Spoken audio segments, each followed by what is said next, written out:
four of them or something, right? 1, 2, 3, 4.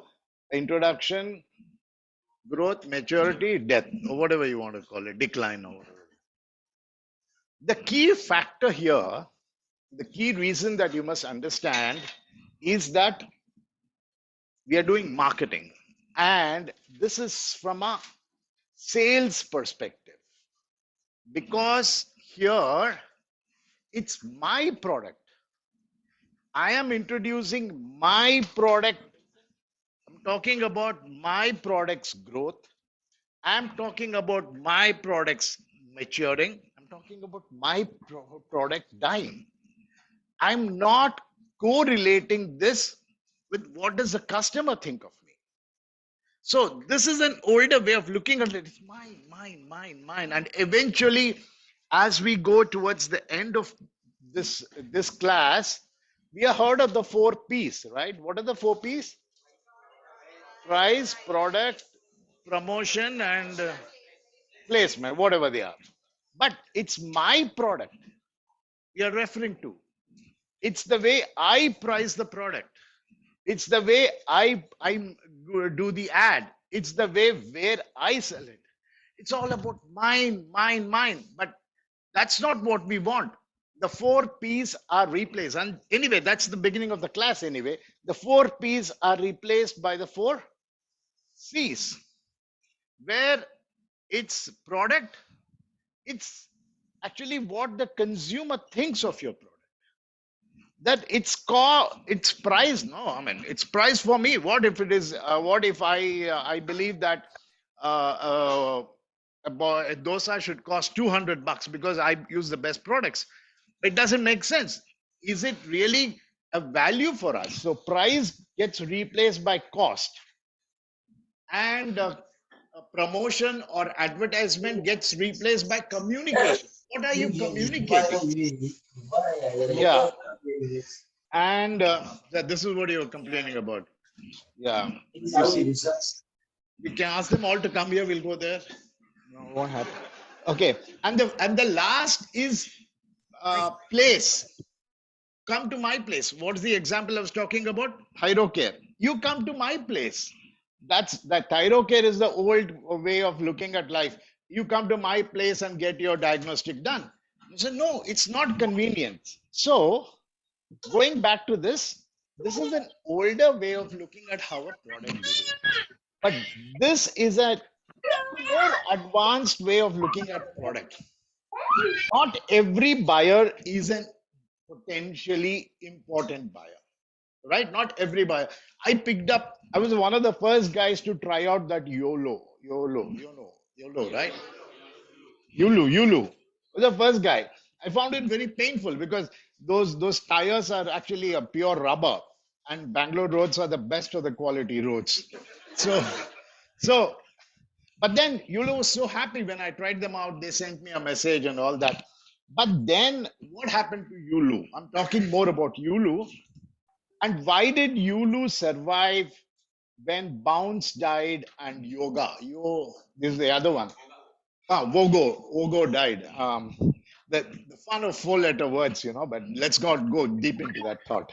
Okay, so why did those two die? Because all of a sudden, YOLO was primarily meant for me to do travel from metro to my office or from metro to my house, small distances. And then the pandemic hit. When the pandemic hit, no longer were we traveling. And that's why you saw the absolute decline of Bounce and the other guys. But very quick to realize was the YOLO guys who said that I now have a new user. And who was that user? The Swiggy boys, the Zomato guys. So all of a sudden, while these two were the innovator phase of YOLO's business, and the early adopter stage is where the pandemic hit, they realized that there's no way that they'll go beyond this unless until they excite this user. And that's how they were able to move on. So to answer to your question, yes, you can use this. You can also use this, but this is a newer way of looking at it. How do I price? Let's say he was asking yesterday, That do you believe that 3 lakhs is a good price for you to do? And in the josh of the moment, all of you decided to write a check and all that. But if you remember, the dean was asking, but isn't there a better way to do it? I would say that one way to do it is each professor is paid so much of money. It costs so much for electricity. It costs so much for the cost of the platform and all that stuff. And so all of this translates to XXX rupees. So now let's divide that by 150 students, and I know how much you want to charge it, and then I put in some profit. That's one way of looking at it. That's purely from my side. The other way to look at it is let's find out from all of you and find out how much are you earning. So now I come to a conclusion that most of you are earning, let's say, 6 lakhs per annum or something like that. And you believe that this course will give you 3 years of benefit. And 20% of that you're willing to invest on it. So there's an other way of looking at it. Now, don't always look at it from your company side. Look at it from the consumer side. So fair enough, good explanation. Okay, the right time for us to let know how well have you learned what I said. I'll give you your first 10 minutes of questioning, right?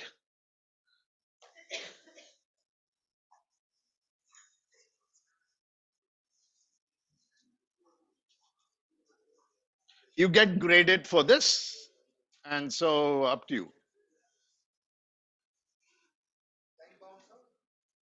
Mm, time bound in the sense that the guys on the bottom obviously are out in the eventual count of things.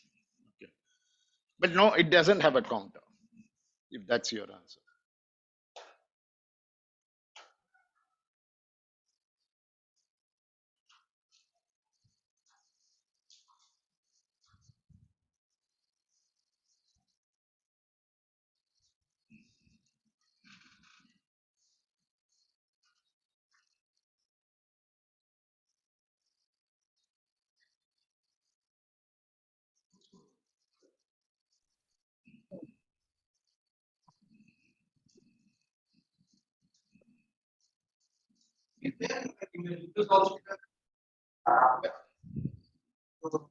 Yeah. Oh, this is interesting. We can move it like this and like this.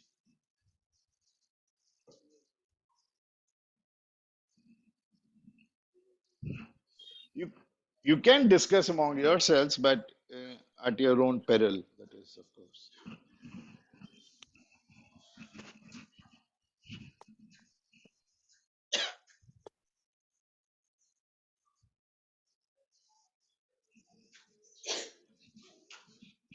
It's easy, right? No? Oh, you need some help? No? Okay.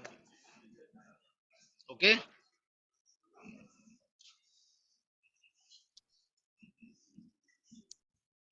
Going on. 15 marks. Thinking, huh? Okay.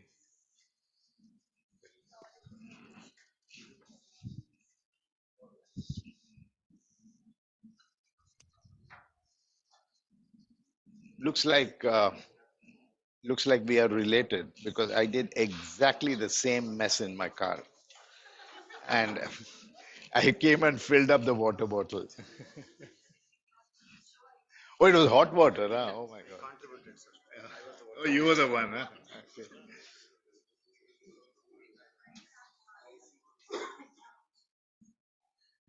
So you get the subtle difference, right, on what I was trying to say? Yeah.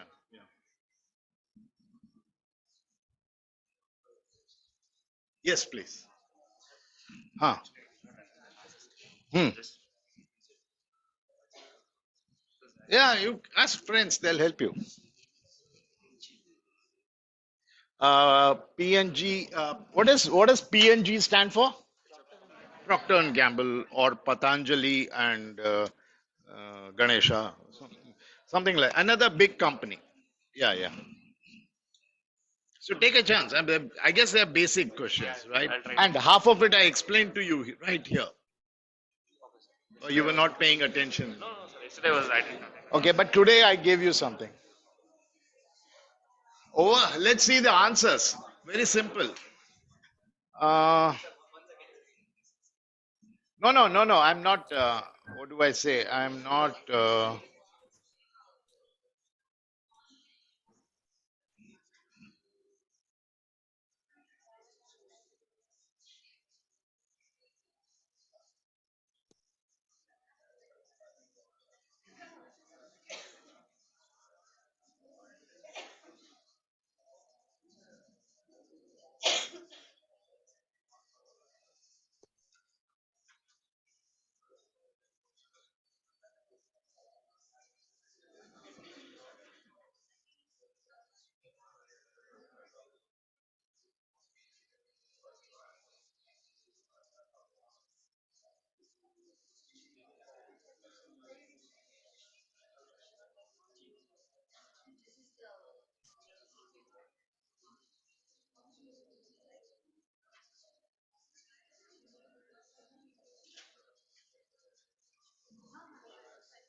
Okay. Um,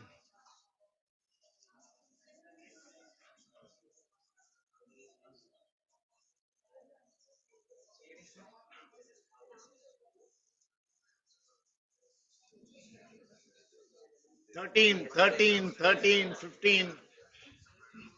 Okay, good. All of it done?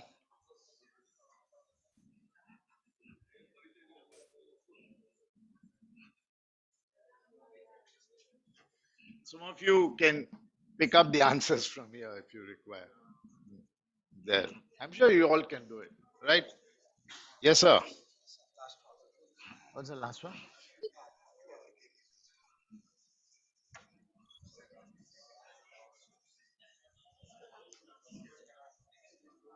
Lakshmanan. Lakshman. Where's Lakshman? Why are you 6 out of 15? Atharva. Hey, who got 13 out of 15s? Why is it not 15 out of 15? No, you can check up, right? Which one did you get wrong? Hmm. Prerna. Good. Okay. How much did you get? 13. So, why is everybody getting 13? You think I've given a wrong answer or something? Or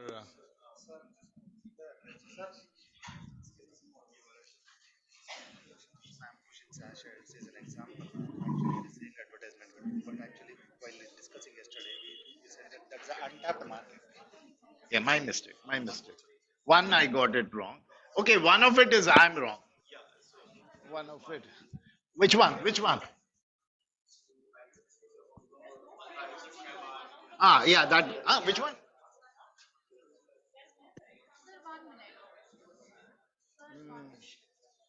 Yeah, so one is that shampoo thing is wrong.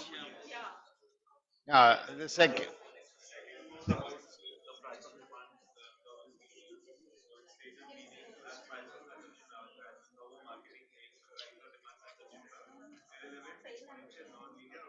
What is the answer? Okay, so yeah, so 13. Yeah, yeah, I got two wrong. I mean, my mistake. My mistake.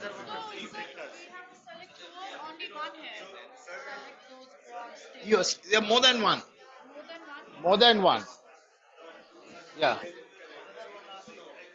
Yeah. No, no, there's no none.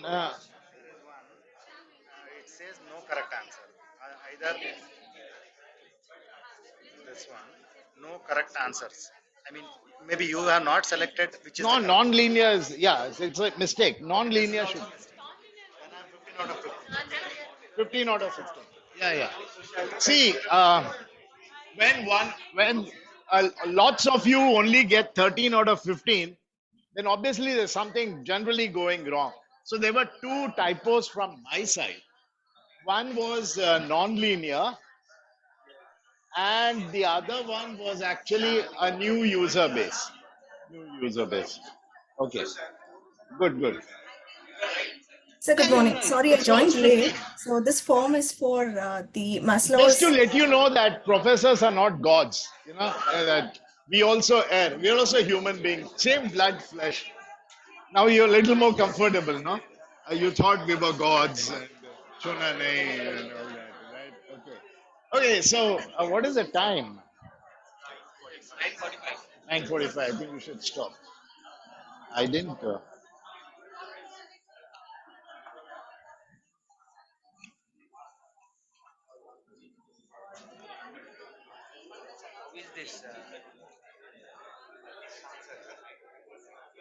One answer is wrong. That's the one. You're right. I'm wrong.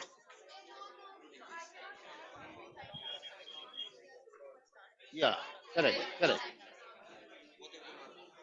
So if you get 13 out of 15, it's like 15 out of 15. 9:45. Huh? Okay. Done. No.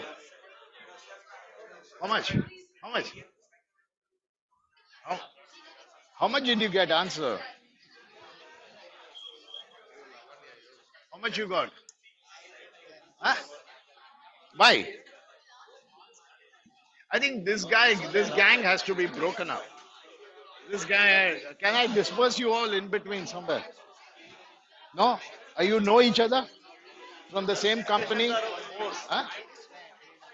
Outline. Okay. How much? 11. Why? How much? Why? Why? 13? 13? Okay. Okay. Thank you very much. Done, done, done. Time out. Time out. Time out. Silence. Yeah. Okay. Can you all listen to me here? Understand you're here to learn, not to talk. Very interesting. There are lots of ways to talk to each other. Let's not talk till 12:30. So there are two wrong answers or two answers which I gave as wrong. One is that uh, marketing does the price to consumption curve non-linear is the correct answer. Second is introducing sachet for this is creating a new user base. So untapped market. So got it? You get 2 marks for it, and uh, and like I told him, just to let you know that we professor are also normal human beings. We are not gods, and so anyway, good. Well done, well done, well done. Now let's get back to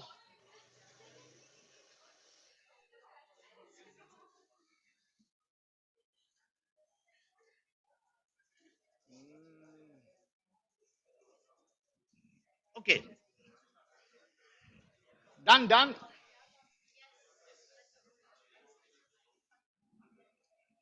There's no way I can start if you talk. As equally irritating if it is offline is equal to online. So you understand the professor is right now here talking to you. So be quiet. So now let's look at it. What did we do yesterday? We kind of didn't really get into the swimming pool yesterday. We're just trying to test the water, whether it's cold or not. Just put our hand out there. But today we do some real deep diving if possible. So we finished this preview of the. I personally like this mode, but if you want, I can switch to slideshow because I like to know what is my next slide. So if you're all of you are okay with it, I'll stick to this mode of communication. Okay. Now let's start a business. What do we need to start a business? Now let's move this so that they get the equal entertainment of the.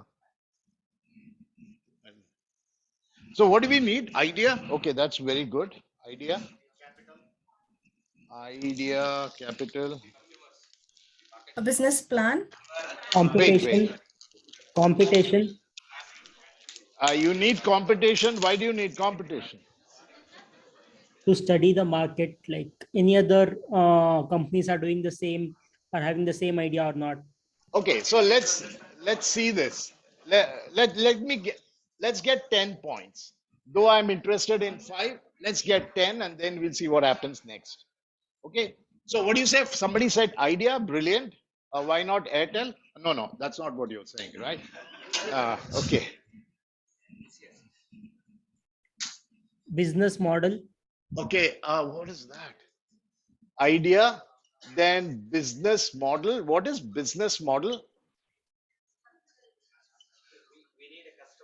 You need a customer, of course. Then very good. You need capital. Capital. Capital means money. Capital. Hang on. Capital can mean money or manpower. Correct. That's also manpower. That's also capital, right? Human capital. Market. What is market? So market Market demand. research, Market survey. yeah. Market survey will tell you what? What will the market survey tell you? Market survey will tell you, sir, ಇದು ನೀವು ಮಾಡ್ತಾ ಇರ್ಬೇಕಾಗತ್ತೆ ಪರವಾಗಿಲ್ವಾ? Okay. Market survey is there a need? My bad handwriting, you'll have to live with it. Is there a need? Identify? Yeah. Does my product match need? Correct? Does my product match need? And then we need to have a strategy. We need to have a strategy. Machineries, raw material may all fall under capital, right? Or something, some there. Sir, Then Archana here. Listen to your customers as we spoke about it last class.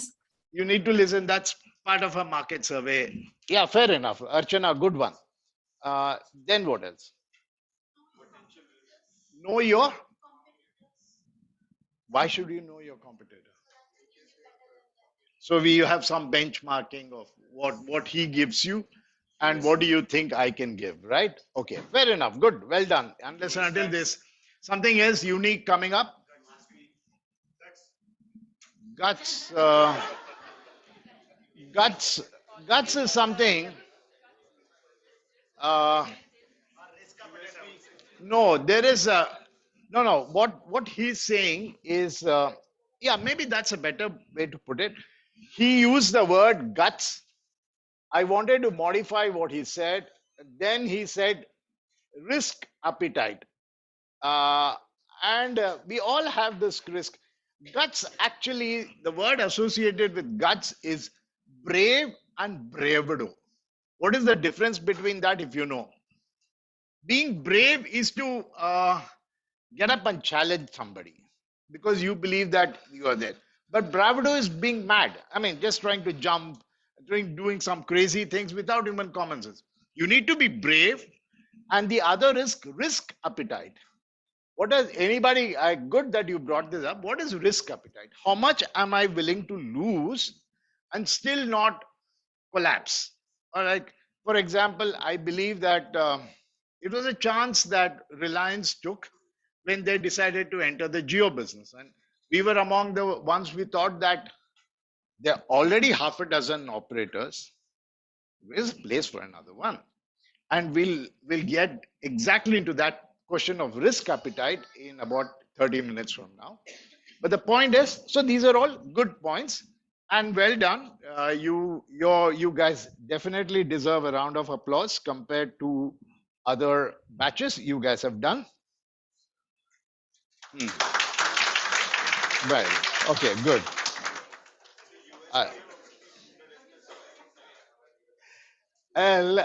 You guys have done, I said, I didn't complete the assumption is, I think we'll complete the quote later. Okay, share screen. Where is it? Am I already sharing screen? Sorry, I'm a little bad at these things and you'll have to live with it.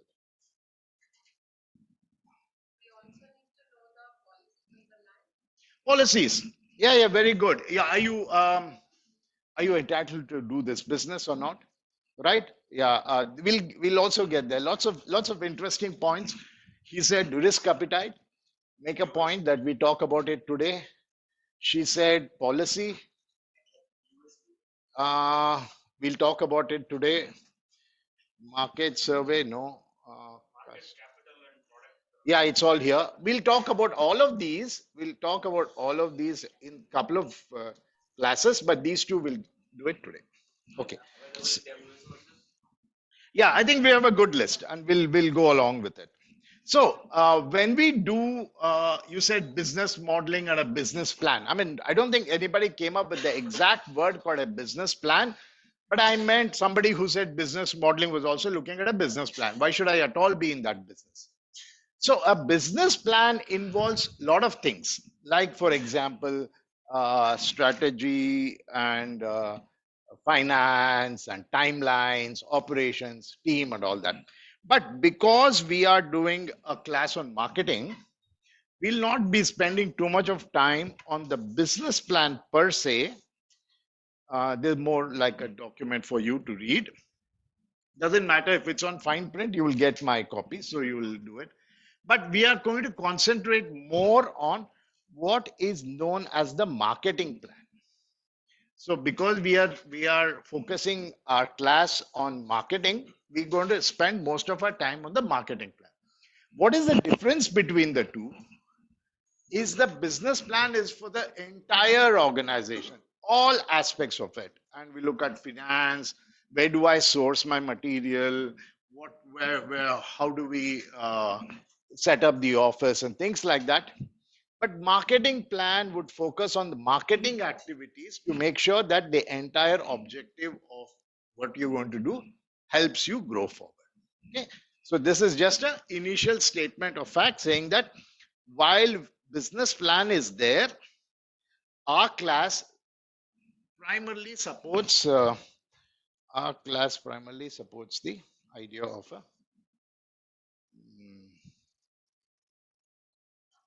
okay, I think I'll go, it doesn't matter. Okay. So what does a marketing plan consist of? A marketing plan consists of a purpose. And you all said, why am I at all doing this? What is the objective? Why am I getting into being the ninth mobile operator in the form of Geo? Why am I becoming OYO, or why am I becoming Ola? What is the purpose that I'm doing?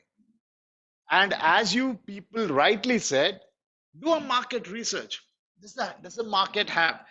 As much as there is a risk appetite, there's also an appetite per se for the customer.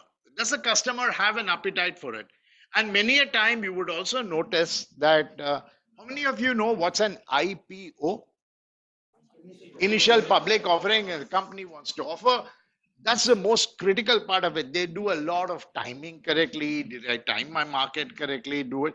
And many a time, a lot of these companies postpone their IPO because the market is bad. And so not the best of the time to enter the market. Or there was one huge LIC which went for sale, and there is no customer appetite. The customers already had a nice 2-3 burgers. So where does he have the energy for one more meal? So as much as there is risk appetite, there's also an appetite whether they really want to buy it. It's an extra expenditure, right? So that is one thing that we'll do. We'll also do what is marketing strategy. How do we go about the plan? What is it that we have to do? And all of this is what we are going to discuss, possibly over our entire 5 classes or 6 classes. Then we look at marketing mix and things like that. So this is something that you need to get into your mind. Make sure that this is strong and solid with you all the time. Okay. So if you go ahead, I just finished a little bit of a time or talking about it. What is the objective of the business? Okay. One of the funny things about marketing is there's a lot of use of acronyms. What does acronym stand for? Short form, but it can easy to be on your to spell. For example, one acronym is SMART. What does that SMART mean? Are you specifically, can you measure a product Anything. So as we go down, you'll see lots and lots of company use lots and lots of acronyms, but it's just to make it easier for you to remember.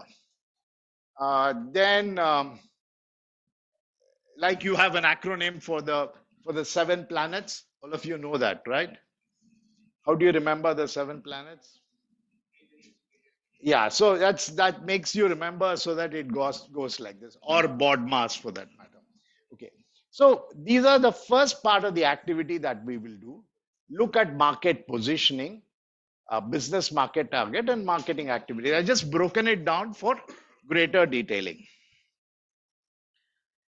And on the same thing, I will not get too much deep into it. You will read these and these. So there is something called a marketing department, and every company has a marketing department. The marketing department for a long time, and marketing is more like an evolution, and that's the point that I was trying to tell you all of yesterday. Is there was sales and there was marketing. Like if you look at the history of it, everybody was more interested in selling. And then when too many people came, they said, well, let's also do a bit of marketing. So marketing initially was a subset of sales. And then marketing became all important because if you didn't get the pulse of your customer, you were out. Right? And lots of companies have failed, and we discussed that yesterday, and you will find more of them coming up. And every thought has a life cycle and it falls. So now marketing has become quite an important aspect, and possibly the only department which has eyes outside the building. Every other department, manufacturing looks inside, legal looks from its own interest, HR is more worried about its own people, finance is more worried about how do we get the money, but marketing is the only one which is looking outside of the window, looking where is my potential customer, where's my potential buyer, is he buying my product, is he listening to what I'm trying to communicate, and things like that. So marketing, and I'm sure that is true with every other professor would say good things about his, but normally I'm right. Okay, so back. I keep floating this slide in between all the time because I want you to get this in your head all the time. Okay, so we're going further down the thought process. And now we get this. Get it in your head, get it in your head, get it in your head. Okay, all the time. This is the crux of marketing philosophy. This is just about everything that you have to read about. You might spend a lifetime reading about this. Everything is expanding. Everything is talking about. There is one more slide, which is a better slide. This one. Business mission. Which one?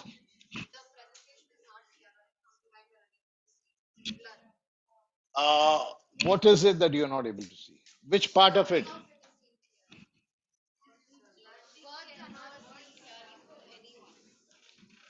Unless I got my eyes wrong. Business mission statement you can read.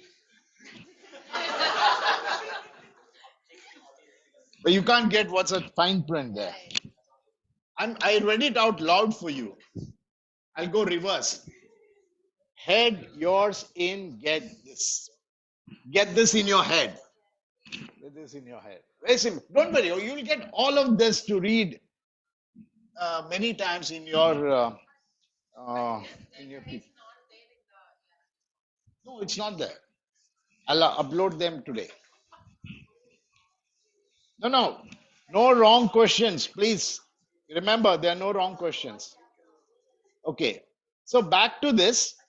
We're going to talk a lot about, I told you what is quite. Marketing plan objectives, market research, target market. What is a target market?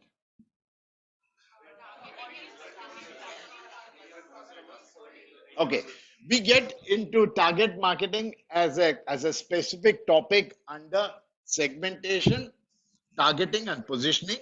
But now that you all are talking about target market, let's try to understand what do you think is the target market for an executive MBA program? How do I define who is a potential person that we should work on? Whatever you want to put it, try putting it for me. Let's look at how well do we understand. We're going to spend a lot of time, but the longer we spend here, we might even be able to skip that conversation then. So what is a target market? Let's look at a very broad objective of the market. Who is it? Huh? No, the product we are talking about is called the executive MBA program. Okay, brilliant. Okay, so that's why I was scared.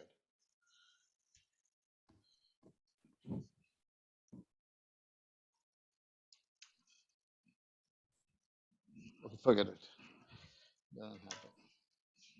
Okay, let's see if this works. Yeah, excellent. Executive MBA. So I believe that let's get it right. The target market is only men. Only men do executive MBA program. No? Okay. So wrong. So does gender play a role in defining the market? No. Okay. So that's what I was. Actually, I should have said only women, right? That would have been nicer. Okay. So when you talk about an target market, some definitions like what is smart meaning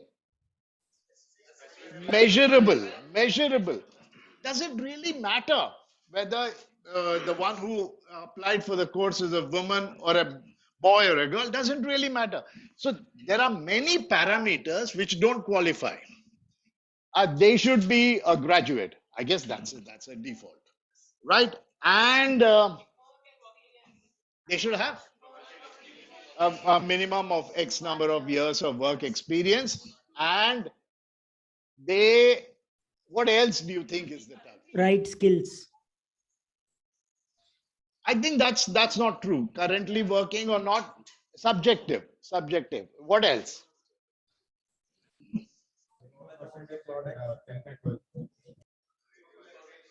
Minimum percentage or something like that. And they believe that using their weekend this way is a more effective than they are not available on Monday to Friday.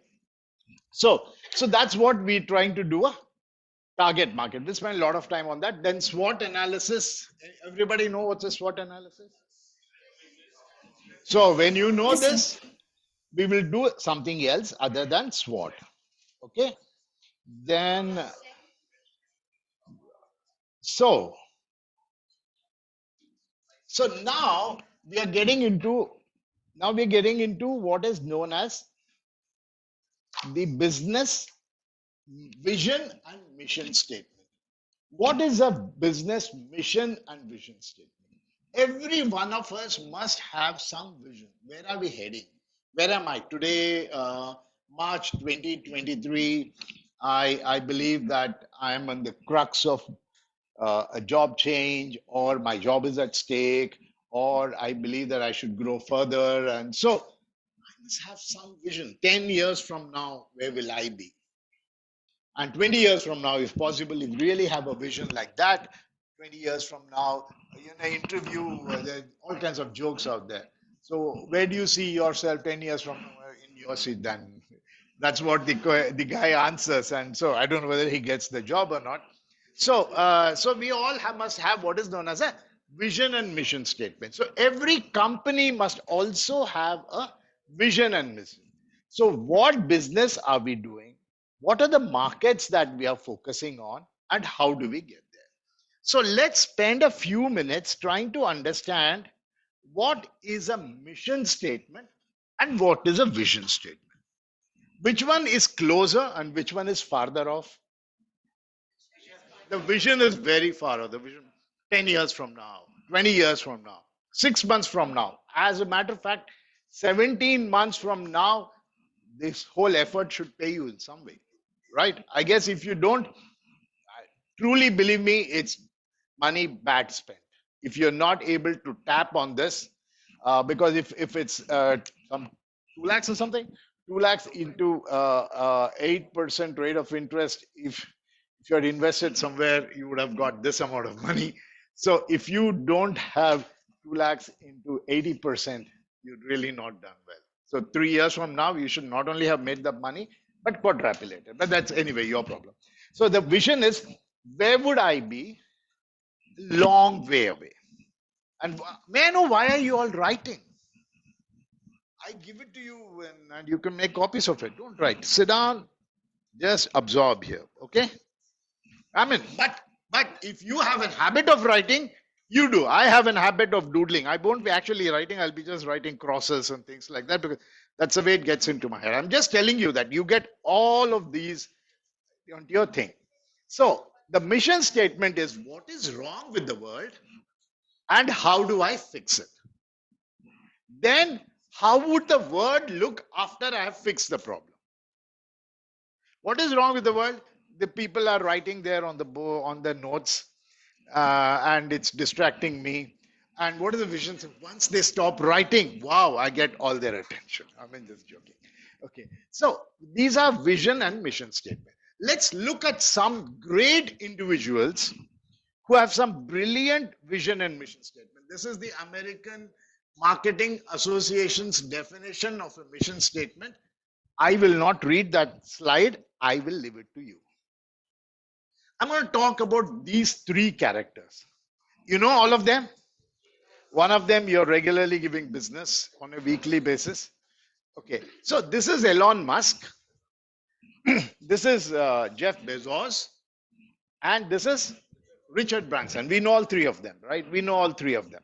So let's look. Each one of them is a maverick. Who is a maverick? A kind of a crazy character, but crazy in a legal or a stabilized way. Not the one who needs to go to NIMHANS, but crazy all the same, right? All of them are crazy, right? I mean, Elon Musk in the middle of the night can tweet all kind of rubbish, right? So he can do that. Now, Elon Musk, Jeff Bezos, and Richard Branson, just 3 examples that I picked out.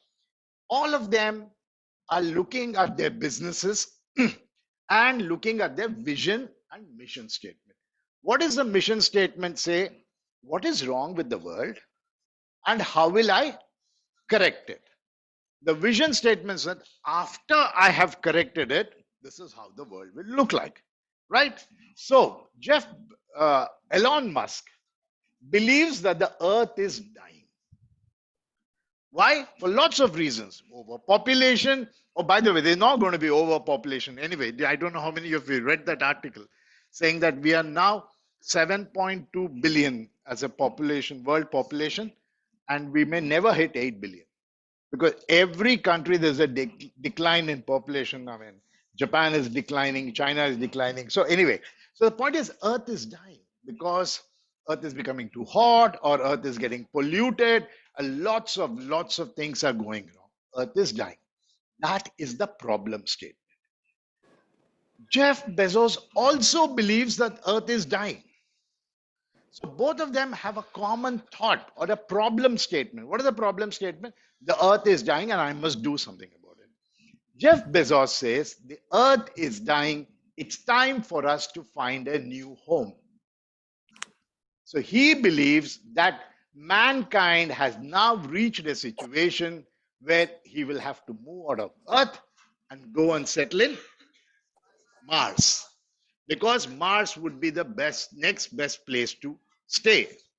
So his mission statement is, how do I solve this problem of an earth dying and make sure that the humanity survives?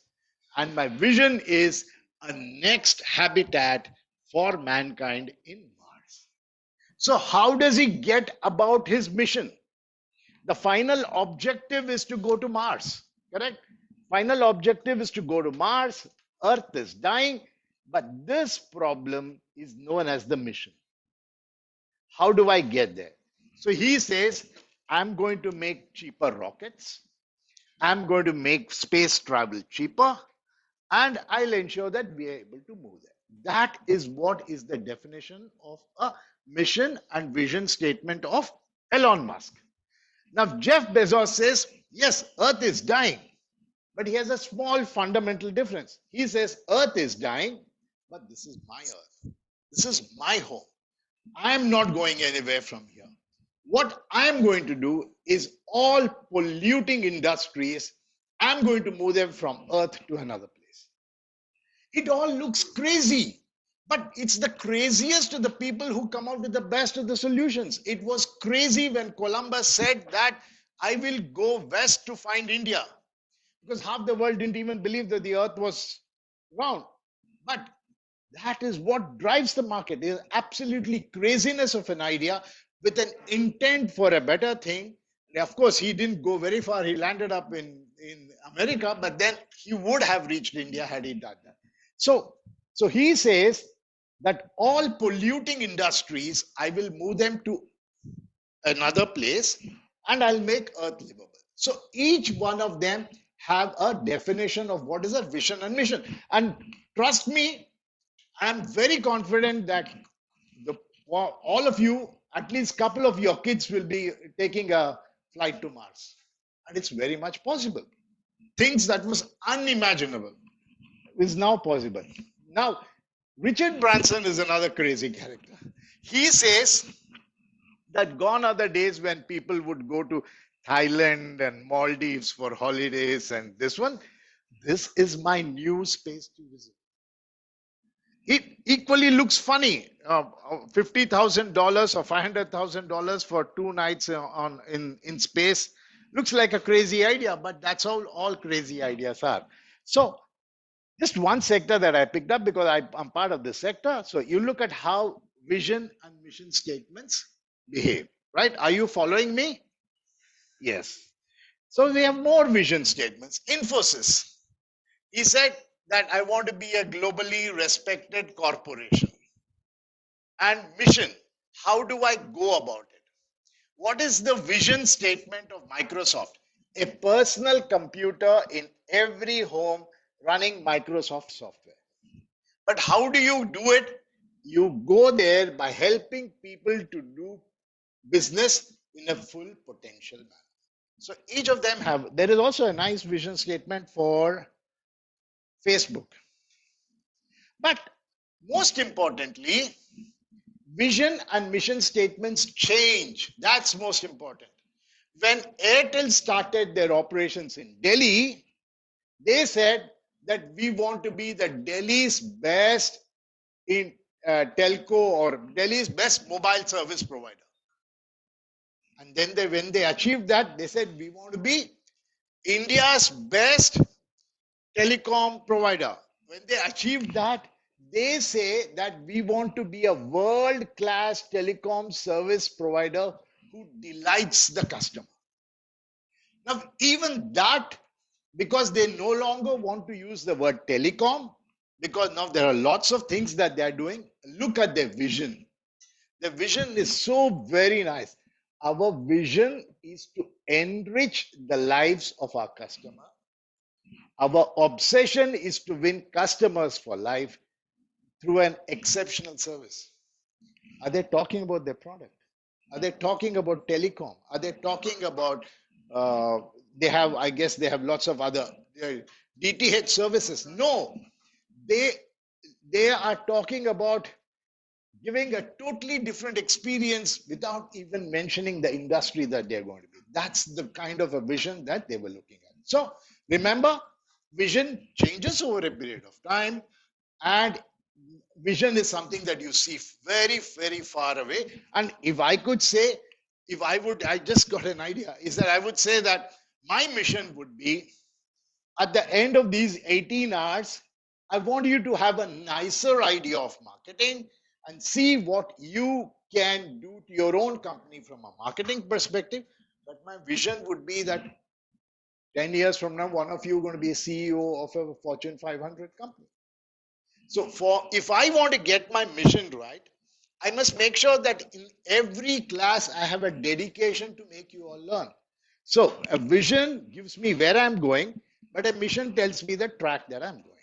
right? So if you are all following this, let's go. And this is again for you to read. I hope you are understanding what these slides are.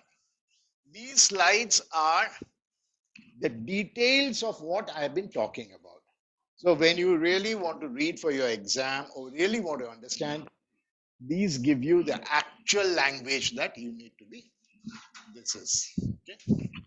So technically, instead of a book, you read this. That will help you. So then you have marketing objectives. What are the objectives? Why am I doing this? Why am I doing this? I'm getting into a new ad campaign because I want to do brand awareness, or do I want to increase? I know I agree with you that this slide has very low visibility, but to increase companies' profits, to increase launch of a new product, your all marketing objectives may have a finer detail of where you are going. But you'll read this all the same. So now it's time for you to think.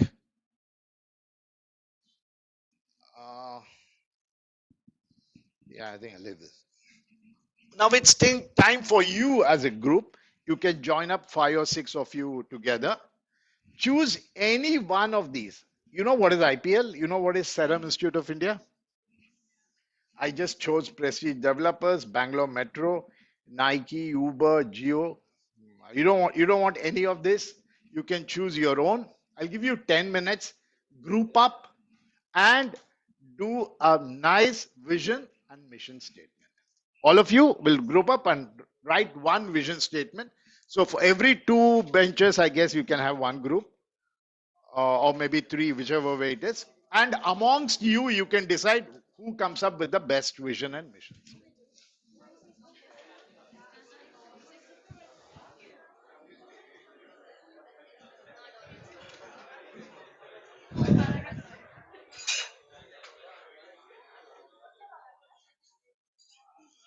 And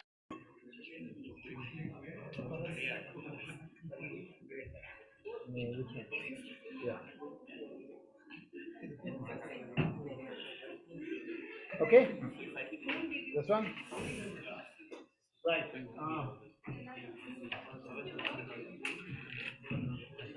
I guess all of you did very well on and I would advise him to just wipe this.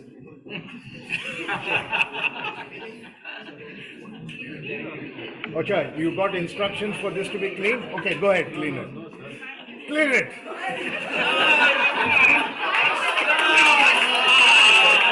Actually, I told him to clean it when we are out, but he reacted late.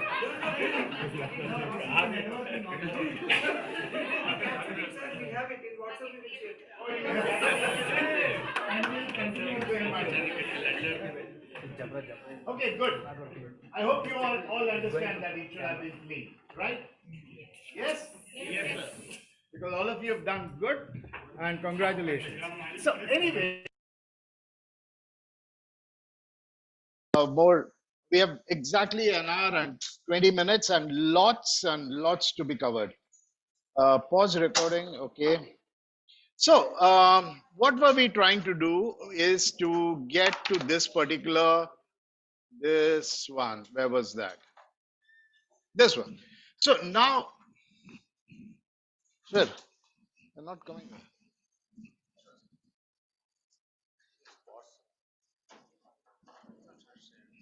Ah, Reshare it. New share. ಇದಾ? ಇದು. Okay. So what we have done now is understand.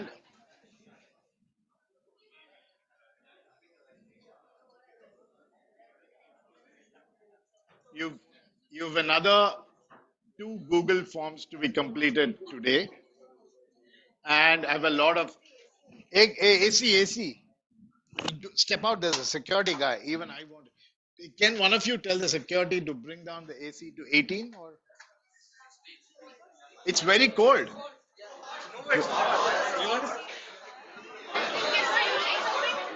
Sir A C on ಆಗಿದೆಯಾ? ಎಷ್ಟಿದೆ? ಹಾ okay 20 ಸರಿ ಇದೆ ಬಿಡಿ.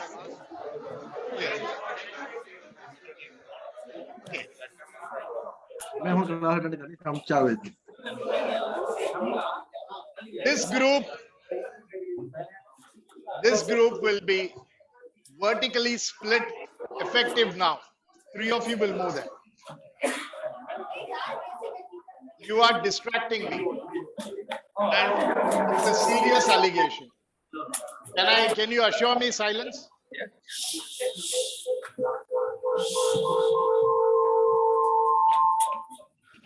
Okay, right. Anyway, we'll take care of that. So, having done this exercise of understanding what is business and vision statement, we now get into the SWOT analysis. What is SWOT analysis? I think I know where the problem is.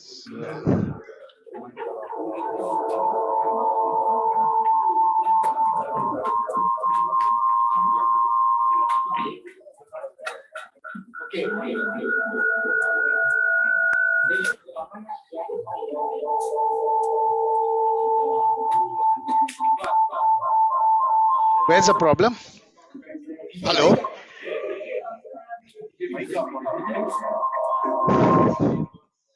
No, but I muted that. I think it's done now.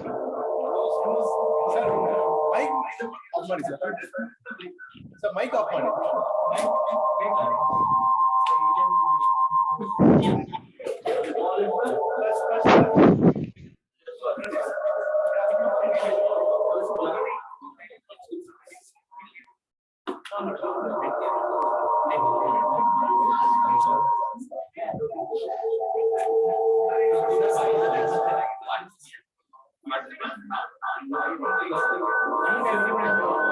It's almost like you can run a new music album out of this.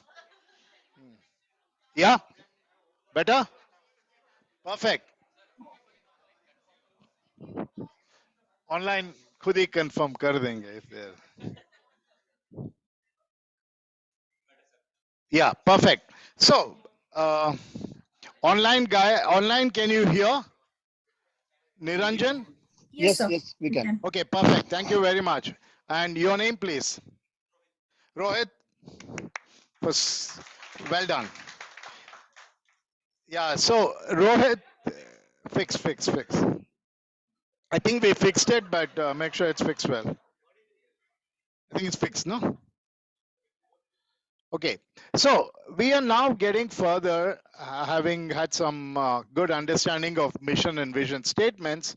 We now look at what is known as the SWOT analysis. Now, SWOT analysis is something that most of us grew up with.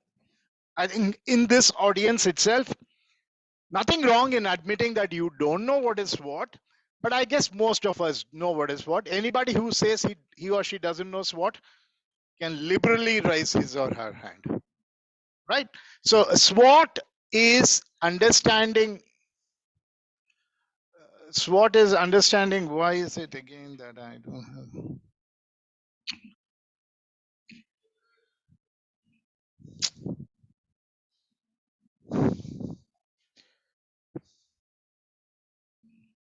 Okay, perfect.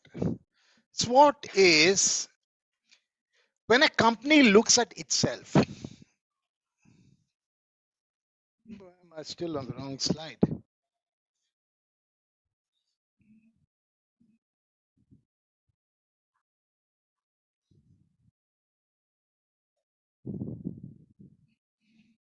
You're not supposed to be on this slide.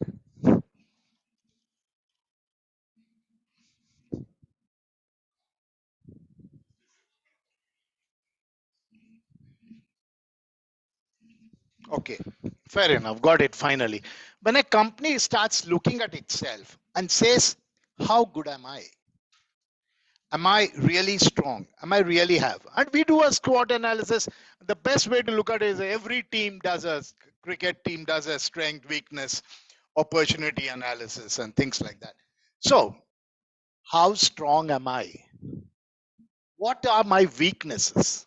Right? Maybe we don't have a spinner in the team, and hence we really have to live with the fact that we don't have a good batsman and things like that.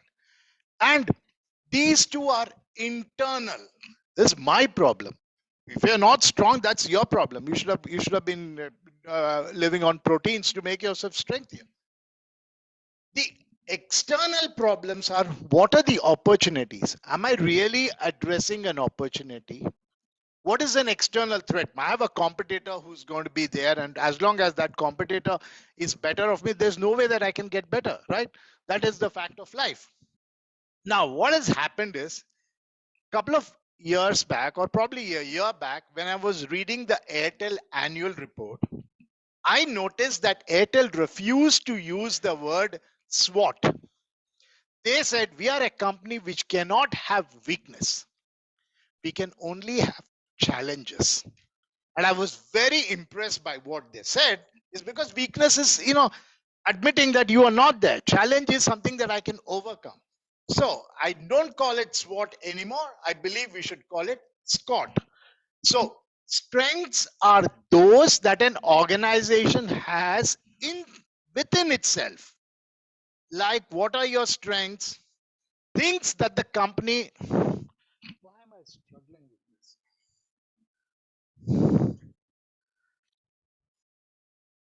How can I every time have a.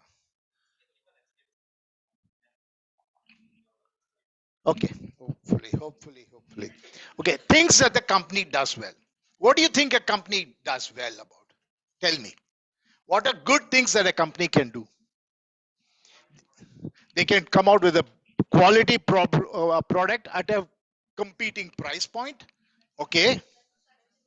Providing What good is that? services. Best service, delivery on time, things that they can do. They may have negotiated most brilliantly with their suppliers. Understand the customer need. You have your pulse on the customer, right? You know exactly what the customer wants. And brand value. And what is it that the company, you may have some brilliant patents with you. You may have the best technical team with you. You may have a lot of R&D. Your employees may be extremely loyal. The attrition rate in TCS could be much lower than the attrition rate in some other company, right? Loyal, the very fact that you go there. Things that the company does not do well. What do you think the companies don't do well? They don't have a wide spread. They're very limited in where they are. What else? They don't listen to the customer. That's your problem. You better start listening to the customer. Huh? They don't have an R&D effort. They don't have a big market share, and hence they're not able to negotiate better pricing and things like that. They're not really taking care of their employees well. I believe it's my children who are the owners of this company, and all of you are slaves employed 24/7. If I have such an attitude, what do you think is the loyalty of your company going to be from the employees? No. Like I remember the HCL. HCL was one of the first companies which said employee first. They didn't say customer first.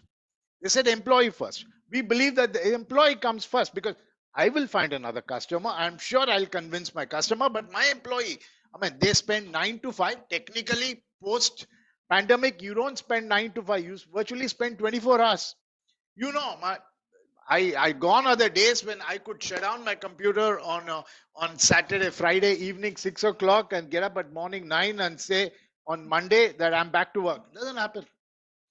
And now if you give me a call on my mobile and I don't pick it up, it means that I saw it and didn't pick it up.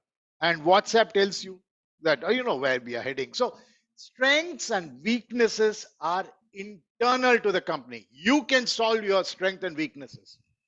Opportunity is external. Am I addressing this market? Is there an opportunity for me? I believe that there is an opportunity for me to sell sanitizers. There was an opportunity for you to sell sanitizers. Now we don't really believe that we need sanitizers anymore. Something like that.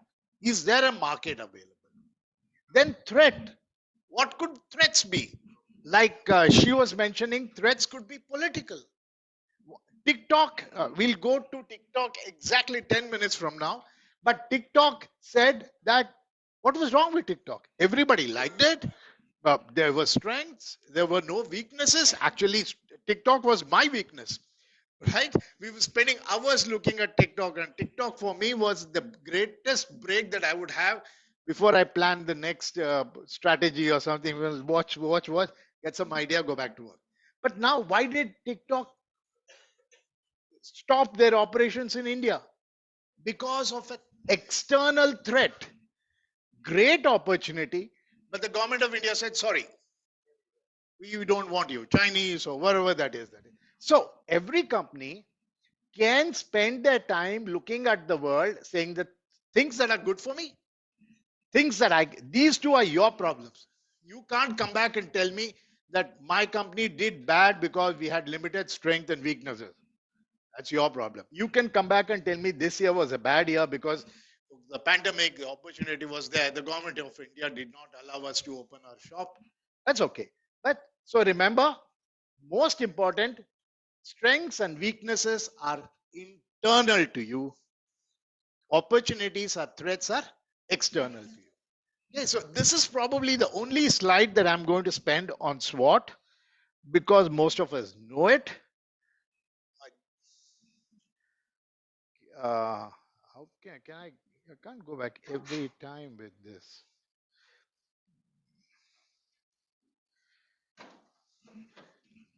Let's see if I go to the next slide, what happens?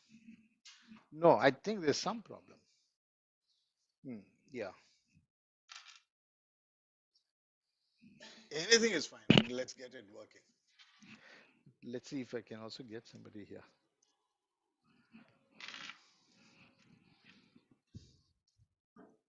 Should I call him also?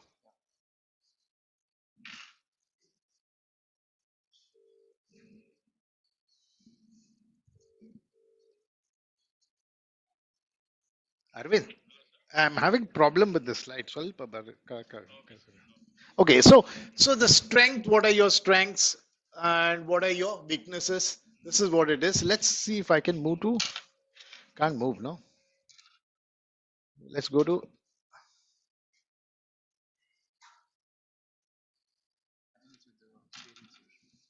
sharing, I think, no? But again, what is problem with this slide? Tell me, not the access problem, but I'm not able to change the slides. Okay, and make sure that the correct slides are shared. So strength, whose strength? Company's strength. Whose weakness? Companies. Whose opportunities? Companies of whose threats? And again, remember, those are the old days. My company. You must. Who should you be worried about? My customers. So strength, weaknesses, threats, and opportunities have now been change. Madi no agata.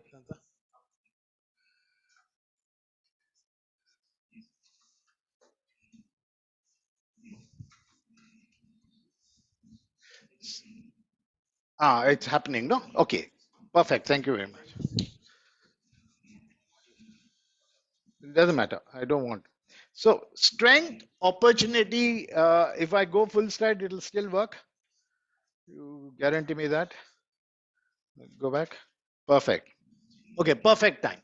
So, and I told you marketing is all about, sounding nice, making a lot of noise. So you don't like the word SWOT, you don't like the word SCOT, you can use the word noise. It can mean for needs, opportunities, improvements, strengths, exceptions, or so. So you might, so why are we doing all this? At the end of the day, when you're writing a report to your company saying that should we get into this business, you might do a SWOT analysis, but you will not mention that you did a SWOT analysis. So you might just say, I looked at it from the needs angle, opportunities angle, and all that. So lots of companies will use all kinds of acronyms, but these acronyms are basically for us to understand. But what we are going to study in detail today is VRIO model. What is VRIO model? He's saying that, am my product valuable to the customer? That's most important. Is it valuable? The time. Does he believe that? Do you believe that sitting here 3 hours is more valuable than going home and watching a serial? It's for you to decide. I come and tell you that, Tom, this is good for you. But so what if it's good for you? I have to make the decision. So what am I offering? Is it valuable? That's point number one. Second, is it rare? If there are hundreds of such options and I ask you to pay a premium, will you take it? No. Why would I take a premium for it? If you walk into the food street, you know where's the food street in Bangalore? Yeah. So maybe you say that my dosa costs 10 rupees more. Get lost. There are hundreds of options, and there's nothing rare about your dosa. So am I rare? Am I unique in my solutioning? The third is, am I difficult to imitate? We'll talk about them in greater detail. And is the organization around it? So what is valuable? Valuable is at 9:30 you have a meeting and there's a traffic jam, or your vehicle has run out of fuel, and Ola says 5x. Now they don't even call it 5x. There was a period. Now they say surge pricing. So it costs you 300 rupees to go by Ola. Is it still value for money? Absolutely. I have a 9:30 call. I would have normally paid 100, but today Ola says 300. Chalo bhai. I mean, you know how you negotiate with the auto guys. Really have to go. Okay, chalo, but I'll settle the score later. But so is it valuable? So of course, we decide that it's valuable.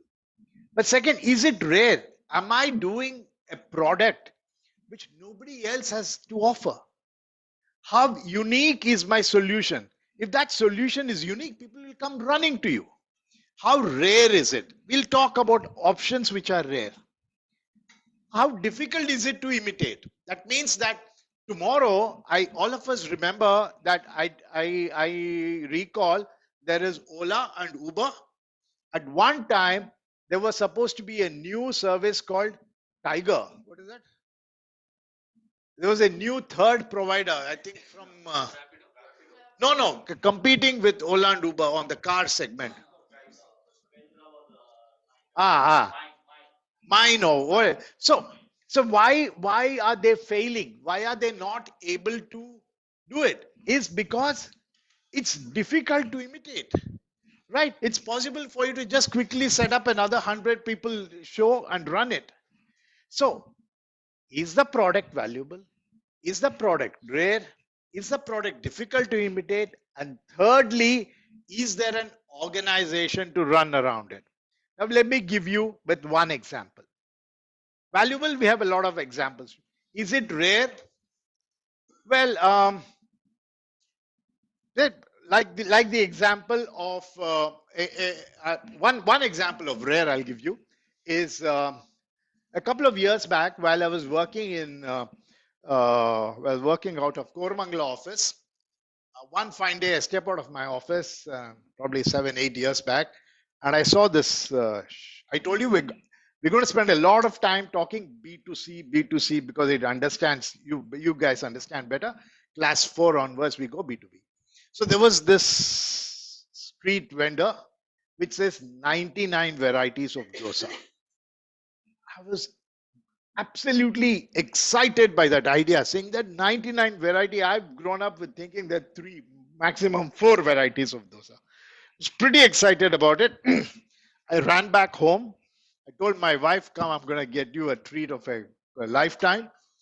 And, Jayanagar to Kormangla is hell, especially in the evening. But then I pulled her out and then I took her there. She found it pretty interesting, but we took a different route back home. And along my way, I found 10 or 20 of such 99 varieties of dosa. So What I thought was rare is not really rare. It's really, how long does it take you to do another one? Overnight, it's done. So valuable, doubtable, rare. It's definitely not rare. There are many things. Then is it difficult to imitate? That's another interesting conversation. And again, I'll go. There was somebody who was saying who stays in my neighborhood. Where was that? Yeah. So there's a place near my house, very close to the Jayanagar Metro, where he makes some of the most brilliant tomato charts. Okay, trust me, it's really mind-blowing chart, and we have all people coming from all parts of Bangalore coming there to enjoy his the chart that he makes. Maybe it's his sweat or maybe whatever it is, but it's really good. And is it difficult to imitate? Yes, it's difficult to imitate because he has some unique formula. And that reminds me of a movie. And the chicken. What is that? What is that? Chicken Kurana and what is that? Complete the sentence. So I don't know if you guys recall that movie. He tries to make the same kind of a chicken curry or something his uncle tried to make, only to find out that one ingredient which was missing. So sometimes it's very difficult to imitate. So this guy may not be valuable. He's valuable when I'm hungry. He's rare. I believe he's rare. He's very difficult to imitate. Yeah, difficult to imitate. 3 points. Yes, yes, yes. Brilliant. Now, he is almost on the VRIO model. He qualifies. But is he rich? You think that chat guy is rich? No, he's a very poor guy, right? I mean, he's a poor guy. He's got a thing that he pushes every day and comes. Why is he not rich? The number of customers he is able to reach is limited. Point number one. Point number two, no marketing. Maybe we are all marketing for him. So that's not. What is the point? No meaning. Why is he not able to open number of centers? Why is he not able to get investment? He doesn't have. Let's say tomorrow, let's say McDonald's wants to open up 100 outlets. How long does it take for them to open? Couple of hours. Boom. Overnight they are opening up. That's because they have an organization around them. You're perfectly right. Unfortunately, he doesn't have that power. He doesn't have that power. He doesn't have. We tell him open a branch in Kormangla, open a branch, and they say, "Sir, no money." So if there was money, you'd have really spread across. So a VRIO model looks at how valuable the product is, how rare is the service or the product that they offer, how easy it is to imitate, and does the organization around him exist so that he can grow. Let's look at a couple of examples for us to go about it. Let's look at it. Remember this, I'm going to spend 10 minutes on it. Are you valuable? No, I am not valuable. You have a competitive disadvantage, correct? Yes, I am valuable. There's something that I offer, people are looking out for. Yes. Are you rare? Are you the only one of your kind? No, there are many like us. You don't have competitive parity. Right? Yes, I am rare and nobody is doing what I'm doing. You come down. Are you costly to imitate? No, I am not costly to imitate. I have temporary competitive advantage. Very soon, somebody else will come up. Just reminds me of another place that I was talking. My son, I was just telling, is here in town. So he took me to a place called Sai Barbecue in Banshankari. There's supposed to be nice barbecue stuff. Or again on the roadside. But when he went there, he was the only guy. Now in 6 months, 3 or 4 of them have come. So You may qualify 1, 2, 3. When you are not costly to imitate, you may have a temporary advantage. You might get a benefit for a long time. Then, as a firm, do you have an organization to capture your value? Do you think you can? No, I don't have. You may again have a competitive advantage temporarily, and then the competitor will come and kill you. As simple as that. No soon would somebody come and buy you.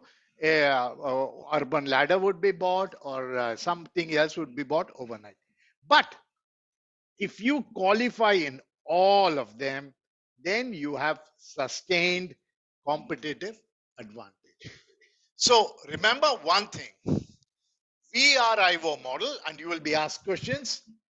The word VRIO model should always be ended up with the word competitive advantage. Do I have a competitive advantage or do I not have a competitive advantage? Right? So, example of Starbucks. Are they examples of our, are they valuable? They're not really valuable. I mean, there are quite a few of them. I don't think a cup of coffee is that valuable. Do you have some sense of rarity in your things?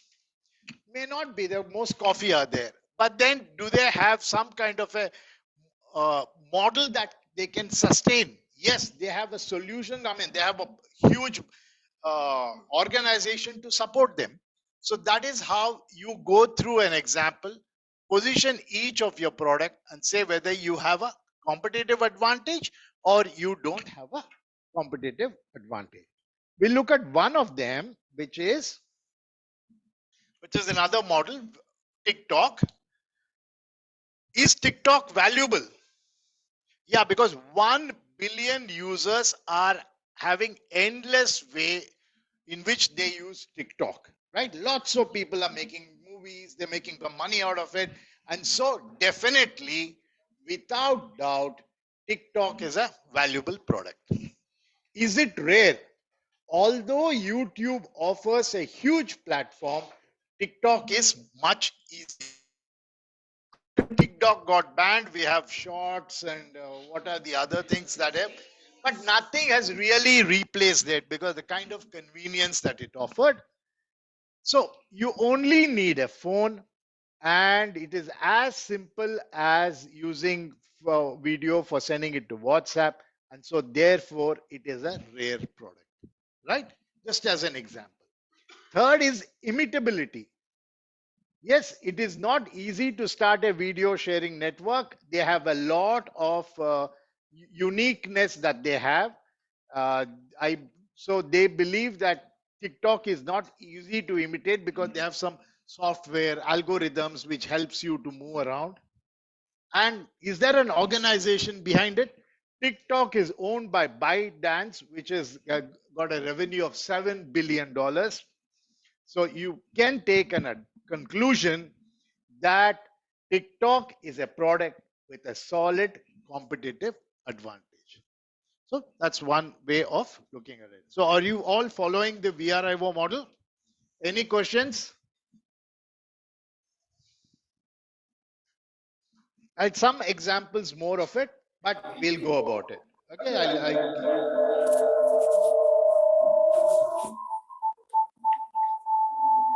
I think if I come here, it happens.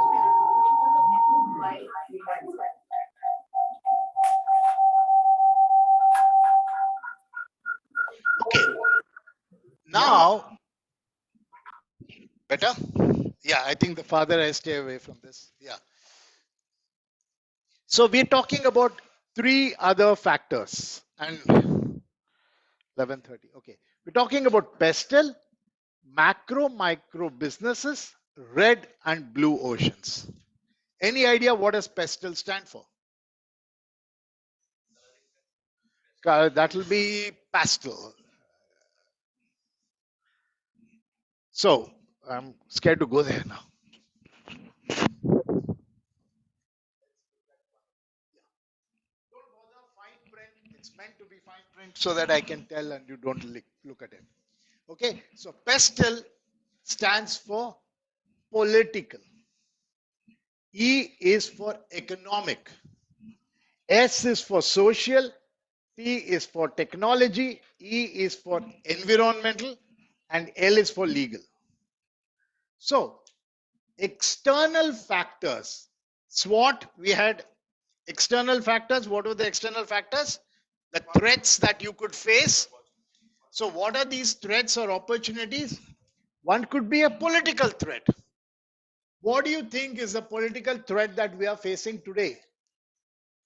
The economy is doing well. The pandemic is behind us. We have no other fear factors coming up.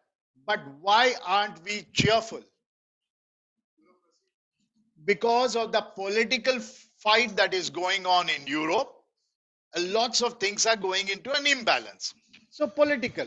You may be doing a great product, but you don't have a political approval. So politics can play a role, right? Politics will not allow you to do it. So are you in the right side of the economic? Economic is, do you think it's the best? Pakistan and Sri Lanka are wonderful countries to do business with. Why? They're all, because, yeah, the government of Pakistan is inviting you to start and say, establish a company. Sri Lankan government is inviting you, visit, we'll lay a carpet for you, come and set it up. But will you do business there? Because while the political situation may be better, people don't have the money to buy. So why would I even be getting into it? So you may be PS, but E could be not positive, or it could be positive. We are just trying to understand. Social. Social is a huge thing. Social impacting. How many times do we get angry with somebody putting posters of our Indian gods in all kinds of places, and you get angry with it? So you may be doing the right thing. Another thing could be there was a huge wine shop or a liquor shop that opened up near my neighborhood. And while most of the people were happy with that idea, but a lot of them were unhappy because they said it's very close to a school. But then the guy demonstrated that I'm not close to a school, I'm 120 meters away. But the social impact on that was that everybody went and started protesting him opening up a liquor shop in the neighborhood. So he was politically right. He had the approvals of the local minister or whoever. There is a huge market for that, but socially they are not accepting it. So you could be out on all terms on social. Technology, there are hundreds of examples, right? You're not technologically forward, you're out. We talked about Nokia. I mean, if you don't patch up to a technical situation, then environmental. Nowadays, this is a big thing now. You don't really pay attention to environment. You don't get an approval. You are anti-green or something like that. And Nama Metro, you said that will turn out to be green. But earlier, environment was not such an important thing, right? And finally, legal. Are you doing a legal business? Are you into it? So, PESTEL is another analysis that you do. So, when you're making a report to your company, what would you say? You do a SCOT analysis.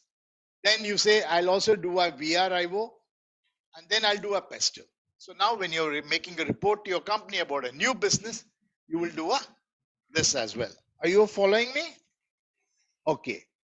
Now, depending on the time, I'll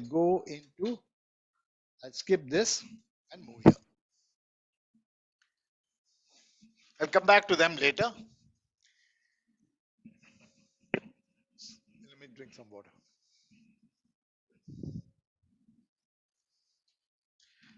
What does red normally symbolize? Danger. And correct. So, you guys can't see it very clearly. So, I'll put just two things here. This is pain. This is plus and minus. This is delight. This is minus and this is plus. Okay, just in case you're not able to see it very clearly. So, when we look at business, Most businesses are already existing. We cannot think of a business where there's no competition. Or possibly we can't think of a business where there's no competition, but we'll get there later. So when you look at any market, a market can be imagined as an ocean. So markets can be red, markets can be blue. There are two extremes of comparison: red oceans and blue oceans. Now, if you look at red ocean, how much is the pain that you have to experience to be in this market? Extreme pain you will experience when you are in this market. With all this pain that you are experiencing, how much delight would your customer have? Very less delight than the customer will. We'll understand what these are, which are these products. But imagine you are in the blue ocean. How much pain do you experience? Very little pain, but how much delight would your customer get? Extreme delight. So everybody wants to be in blue ocean. Everybody wants to be in the blue ocean. And then nobody wants to be in the red ocean. So red ocean is where you experience extreme pain and you get marginal delight for the customer. Now let's go into an example. Geo is an example of red ocean, and red signifies blood. Very simple. Red signifies blood. So when Geo entered the mobile, or the what do you call the GSM or the mobile market, there were already a lot of players. Geo enters the market and there's bloodshed, right? 2, 3, 4 companies had to shut down. Worst partners, worst enemies became partners. And Geo knew it. Geo knew it. But they were willing because they knew their model well. So, despite the fact that Geo did not offer anything new, they were not offering anything new. All of what they were offering was already there. But they entered a business wherein they were able to eventually kill out competition and have a more sustained business. So, red ocean is where you experience extreme pain, and there's going to be one of the industry players dying in the whole activity. But blue ocean is where you come up with a unique product. Like, for example, Alexa. Now, when you come up with Alexa, you don't have any competition. But anything that the product does gives you absolute delight. Okay, so every time it is impossible for you to look at a product which is a blue ocean, but the desire of every organization is to come up with a product that hits into the blue ocean category. These are the two extreme examples. I'll spend a little time talking about the other one. Now, luxury sport. What is luxury sport?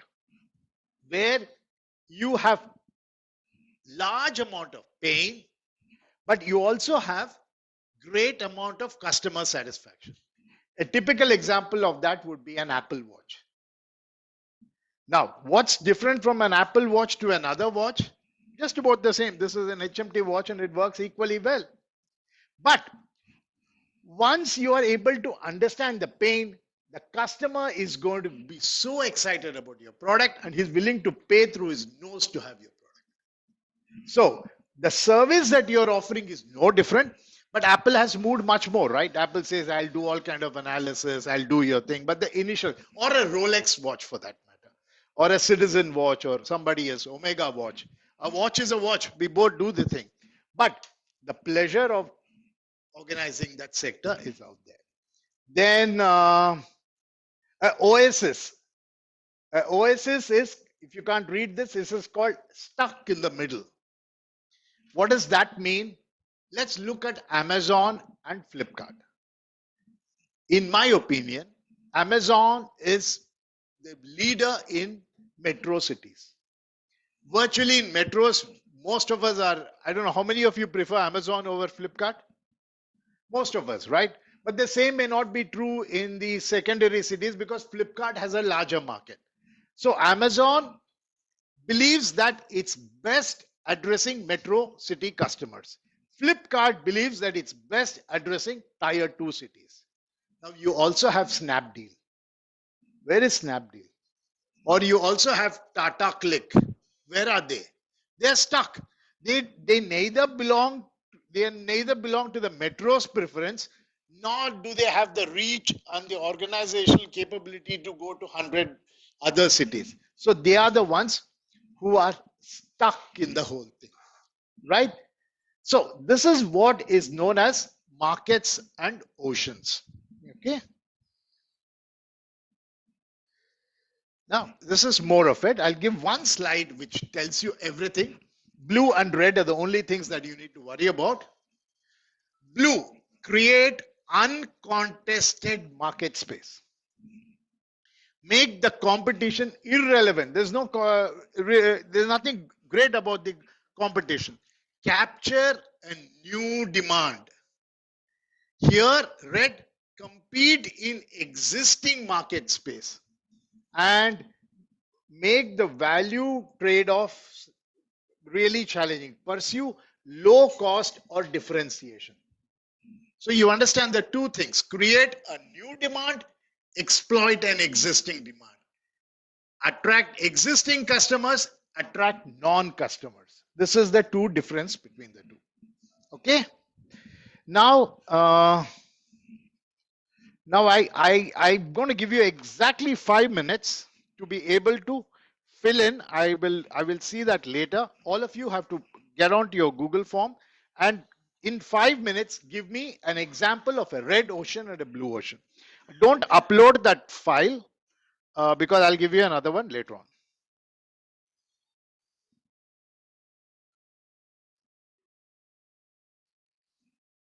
Okay, you have it?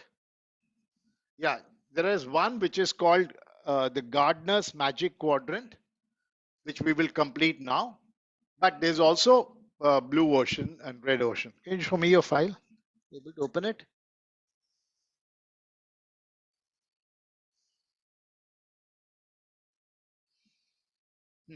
So, say the second question is where I want you to answer.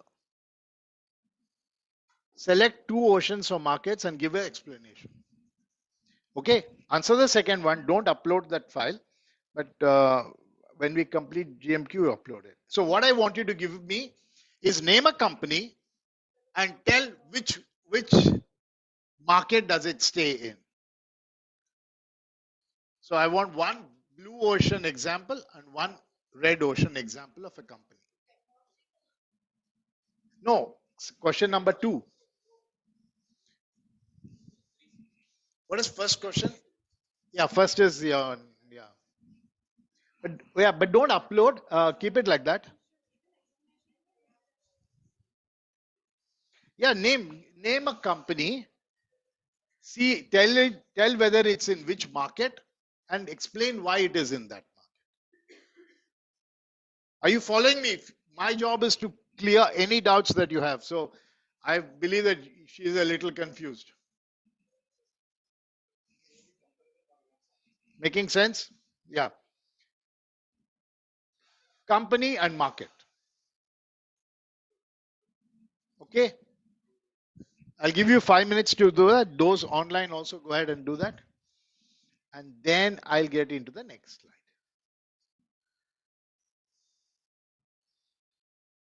What is the time? 12 o'clock.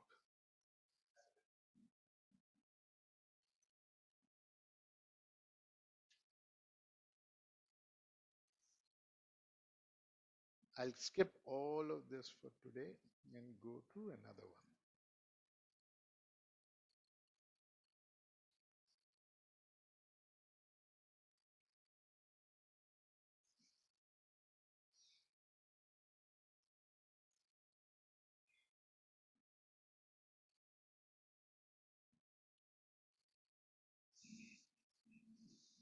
Exactly 5 minutes for you.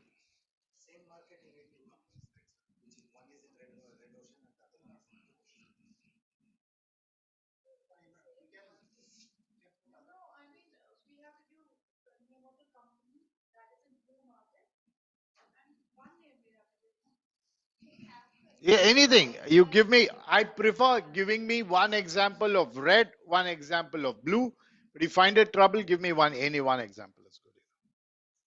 Just that I want to understand how are you doing. That's all. You're not being graded for this. Done? You uploaded? I told you not to. It's okay. If you have uploaded, not matter. You re-access that file and do it. Okay? Got it? Now we move to the next point. I'll give you exactly 2 more minutes for you to do it. Then I'll have another one complete. I'm skipping and half a portion of it will do it in my next class. Okay? Done? Okay. So having understood red and blue oceans, now let's look at how do we work on it. Now, the world is really a complicated world. It's a dog eat dog world, they say. What does that mean? Dog eat dog world. Is that so much of competition, so much of things that's happening. So when there are markets, there is bound to be competition. It's a fact of life. So how do you as a company value your competition? How does your competitor see you as? How is Bueller? Is Bueller a market reader? Or is Bueller having a problem with new startups which are coming in? How do you position yourself?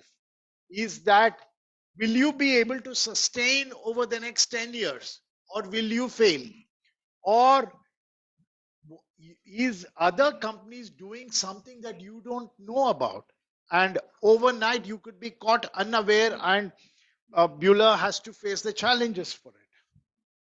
And again, are you in all markets or are you only in few geographies? No, Bueller is a truly worldwide company. We are in all markets. But Bueller's number one competitor might actually be in South Asian markets. So maybe you have a tough competition in South Asia, but the rest of the world, you're out there.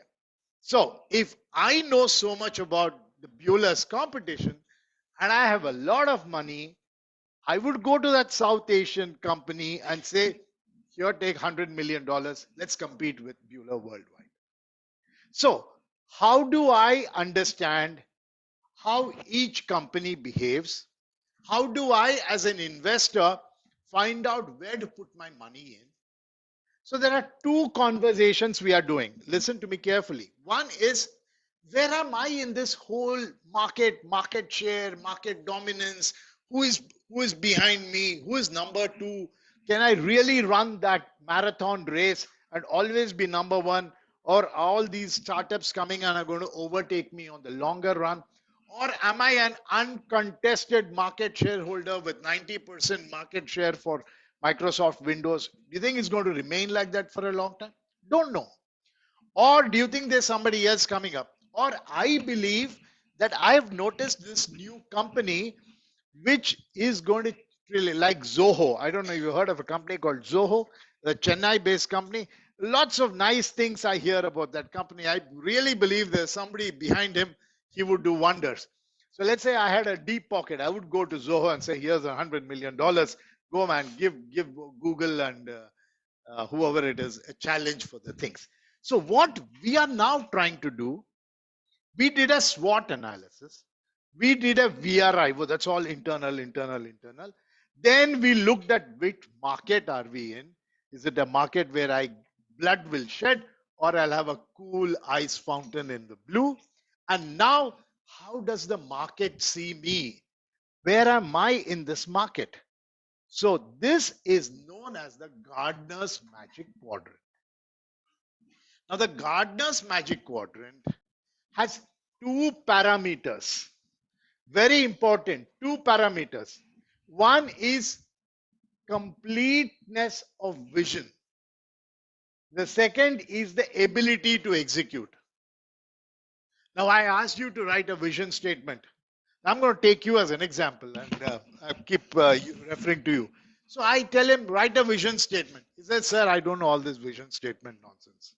I don't know. You give me a job, I'll execute it. You tell me what to do. You have a lot of your colleagues who do that.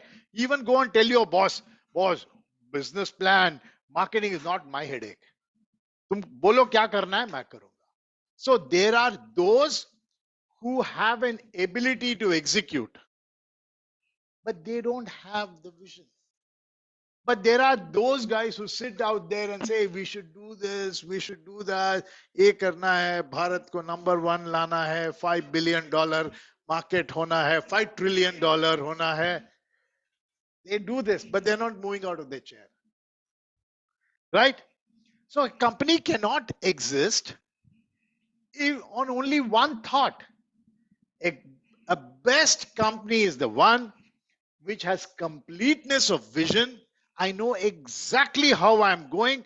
How will my company be 10 years from now? And I have that will in me to execute. So the best company is one which has that completeness of vision and the ability to execute. Perfect? All of you agree? Companies are three things which come to your mind, and ability of three things. Okay, well, that I think was for you to write something, but I hope you're following me. So now, having understood two parameters, which is completeness of vision and ability to execute, what are the code words that we should remember? COVAE.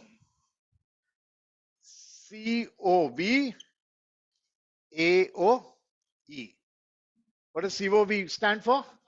Completeness of vision and ability to execute. Okay, we'll do that. So now, having done that, I've still not got into the matrix, but giving you an idea. The ones who have everything are known as leaders. Correct? They're obviously the leaders. They know everything. I know what I'm going to do tomorrow. I'm going to exactly what I'm going to be going at. And visionaries are daydreamers. ऐसा करेंगे, oh, yeah, it'll become this we all are saying, no, Mungeri Lal ke Haseen Sapne. I don't know if you guys know that. The guy, there used to be a serial where this guy was playing Mungeri Lal, when he would see something and he'll be lost about it. He'll look at a girl and think he's going to get married and have kids and all that. That the girl might just give him a slap. But then how you start thinking about it. So visionaries are those who have great plans, but they don't know how to execute. So niche market players are good in their regional market. They have limited vision, they have limited ability to execute, and they are challenging. You will understand it in my next slide. Maybe it's time to move it to the matrix. This is what it is. Visionaries, niche players, challengers, and leaders.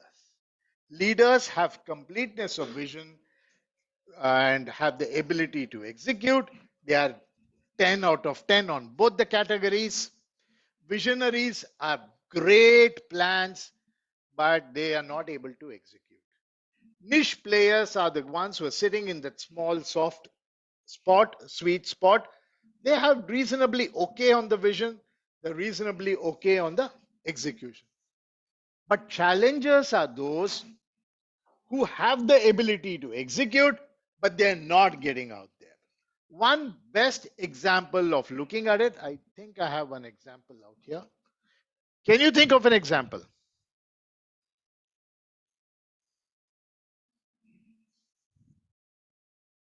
Yeah, this example is completeness of vision. Zoom. Zoom is a world leader. Zoom knows exactly how to do it. Zoom faced all kinds of challenges. If you remember, 2 years back, they said they were a Chinese company. Their data was all being stored in China and all that. And everybody tried to bombard them, but they stepped cool and they continue to be leaders in the business. Google is actually a challenger.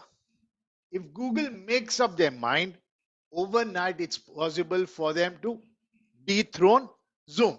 It's a point of discussion. We are not getting into the point. But why? So what do they have? They definitely have the ability to execute, but they're not too very keen on this market. They'll say, "Theek hai, let's survive on this market."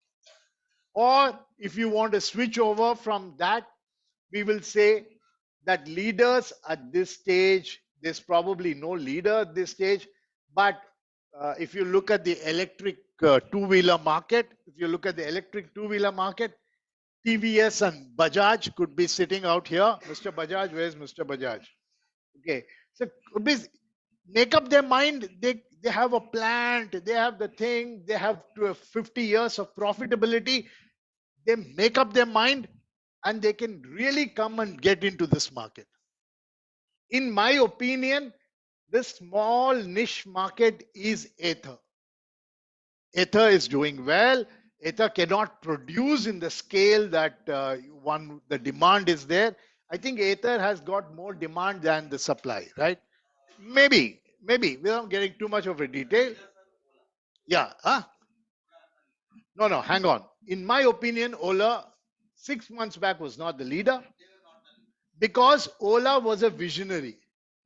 Ola said, ye karenge, wo karenge, we'll employ only women, we will have the largest factory, we will do all kinds of things, but he's not able to produce. There are a lot of delays in shipment, there are a lot of execution issues. So if I were to be somebody who is invested in Ola, I would tell them, Mr. Ola, shut up, stop visualizing, start working. You don't need a chief visionary officer, you need a chief operations officer. That is the problem with Ola, right? They needed somebody to start shutting their mouth, go to the factory and start working around. So you get the point I'm trying to say. Now, niche market. Now, this guy is too good. But the problem with this market is they don't have the money.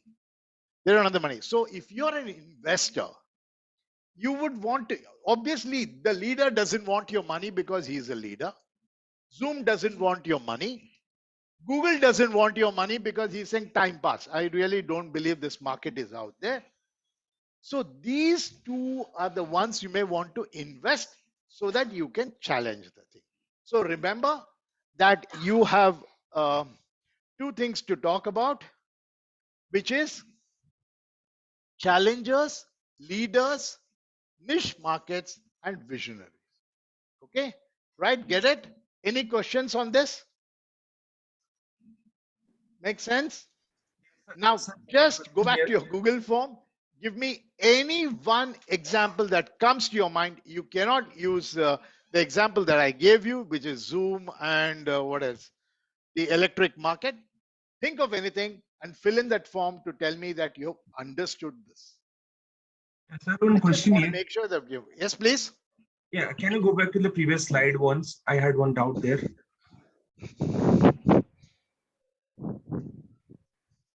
So in the left side image, the Google was in the challengers field, and in the second image, Google is in leaders. So how did change that, or what is the purpose of? No. These are two different markets. This is Amazon. These are web services.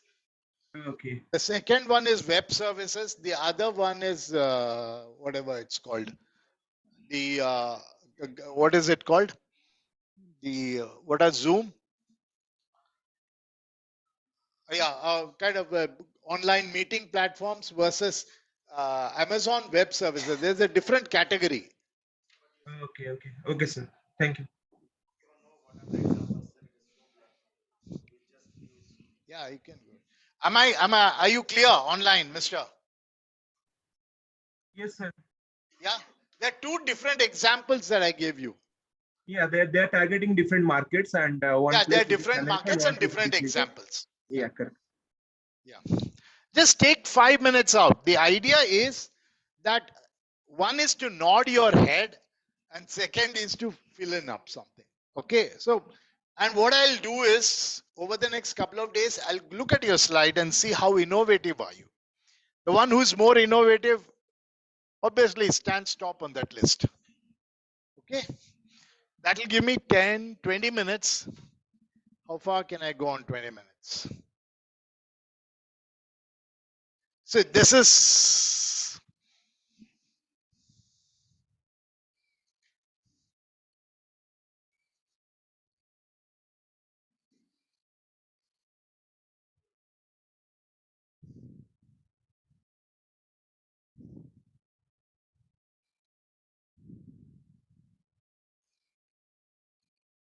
Are you done?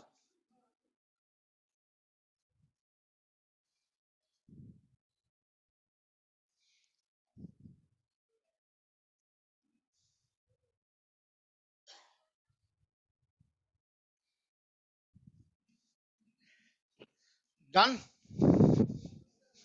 Okay, do it later. Let's get to work. Okay? Make sure you upload it towards the end of the day.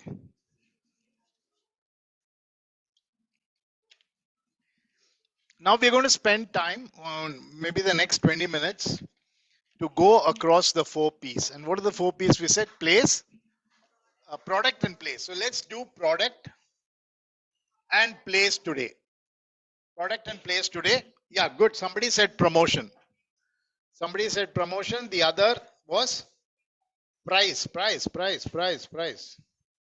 So remember that you have an exclusive class on promotion or a subject on promotion, marketing, advertising, or something, supply chain. So I am going to spend on product. We can't discuss much on a product because each company has its own product. I am going to talk quite a bit on place, and I'll talk one full class on price. Okay. So today we'll spend some time trying to understand product and place. Now, what is a product? Define a product.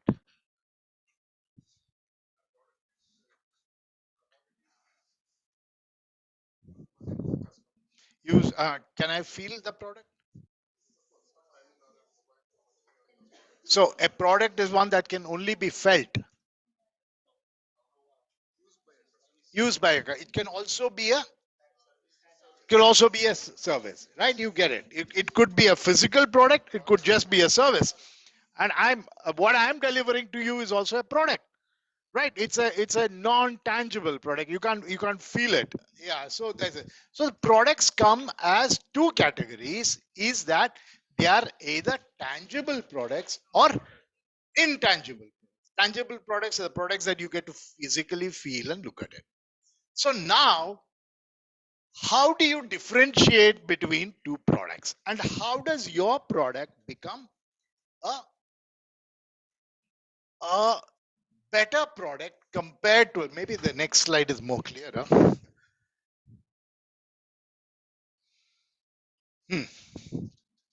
So when you are looking at it from a customer's viewpoint, any product can be categorized as a core product, a generic product, an expected product, augmented product, and potential product. Okay, so let's start with a very fundamental example. I want water. Now, what is water? Water is just the core requirement of mine. So you want water, I give you water. So that's the basic requirement of that individual, that customer is meant. But now I go back and say that this is clean water. So slightly more better, or I would say this is mineralized water, or let's say clean water. So you have now moved from a core product to a generic product. Then I say this bottle is actually water from, let's say this is water, this is clean water, and this is mineralized water. And then I tell you that this water is brought from the Himalayas. Now, that is not a core requirement of yours, but I'm moving your thought process to move from a core product, a generic product, expected. You want water, you expect the water to be bottled, and you expect the water to be clean. But I'm giving you much more than that. I'm bringing you water from the purest of the mountains, the Himalayan mountains. That is it. Then I tell you that if you drink this water, you'll get nirvana. Right? So this is a potential capability of this product. Right? So now what I am doing is not just product, anything for that matter would give you that comfort. You want a car. So I give you Maruti 800. That you want a car which gives a better mileage. Then I give you a car with 5 airbags. Then I give you a car which has probably complete air conditioning. But I guarantee you, buy my car, you will find a nice girlfriend. So, no, but don't think about it. It's every man's want, needs, and desires. Nobody. That's it. I mean, if I buy this car, this guy is going to feel jealous. That's enough reason for me to buy the car, right? Isn't it? So every car here, product. See, core benefit. What are the basic needs that the customer wants to buy the product? Generic, what are the basic features which are only features which are available? Earlier the car said that we had 2 airbags. Now the government of India says that you cannot sell a car without 2 airbags. So now the generic product falls into the core product category. Now you have to do something else unique to make it.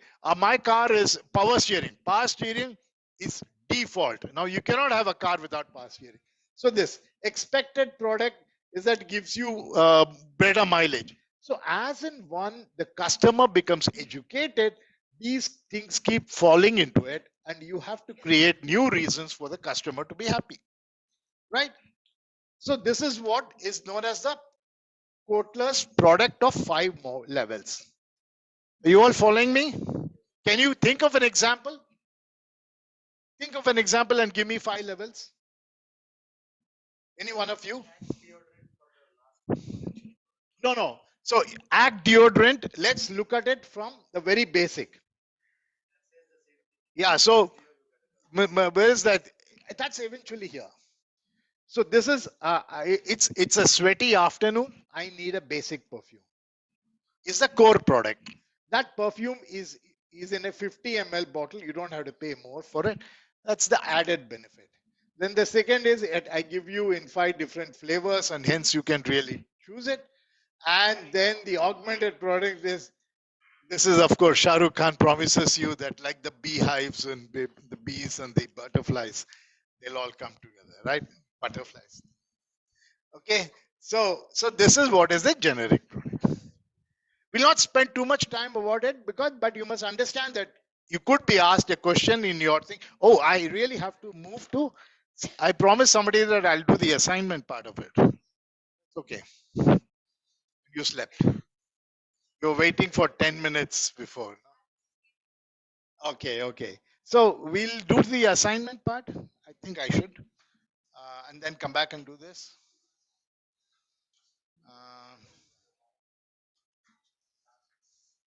So remember where I have stopped so that we can go back to the.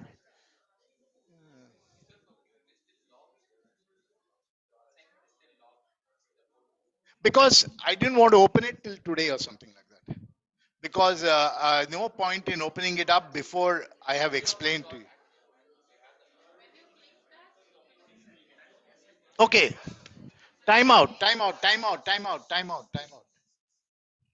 Listen. This is your assignment.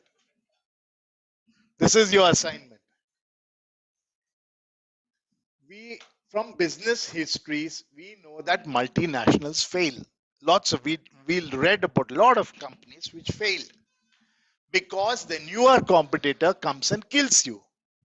So, however, these companies are so lucky that they have got you as their advisor.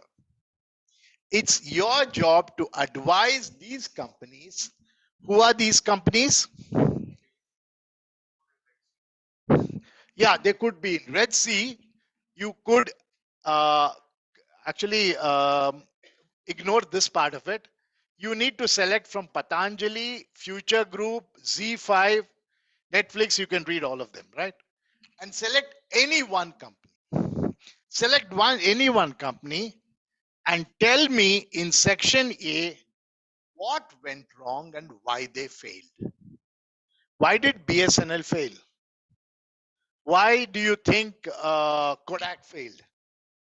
So you would spend 5-10 minutes trying to tell me, in your opinion, why did that company fail? That's important. And what did the competitor do right? After you have done that, your second section is to do a SWOT VRIO analysis of that company and tell me where does it sit in the Gartner's Magic Quadrant. Understand? And then you will work on the 4 P's, the Maslow's pyramid, and tell me where are you positioning your product. We haven't discussed STP, and we will discuss it in the next class and work on it. So you will work as a team of 6 of you or 7 of you or whoever it is, and do a presentation. Do a presentation. And how will I grade you? What are the methods for grading you? It's also here. You will work as a group, make a single presentation of not more than 10 PPTs. You will make a video presentation for 15 minutes. All of you have to assemble together on the Zoom and then record the Zoom. Send me the link of the thing and I will assess you. How will you be assessed? 20 marks will be spent on the group. What am I looking for? Clarity, the purpose, objective, conclusion, and narration. How do you talk? How do you present it? How is the story flow? How is it going? Then the 10 marks for you. How do you get those 10 marks? Is that how good is your presentation skills? Are you reading from the slide? Are you confident? Do you know what are you reading? Many a time I'll tell you all kinds of examples happen. Are you confident? How do you speak? What is your eye movement? And things like that. So this is how it works like. Okay? Sounds easy? Very easy, right? But 1 minute, 1 minute.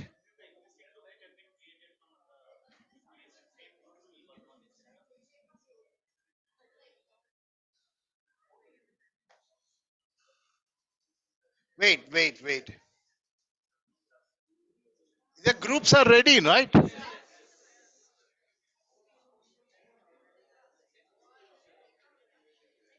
1 minute, 1 minute, 1 minute.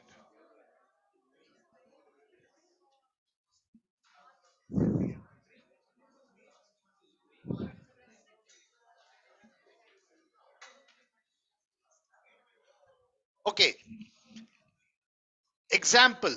One option of a template. You could use this template. This is what the office of Ratan Tata, they use this. What does it say? What is the problem?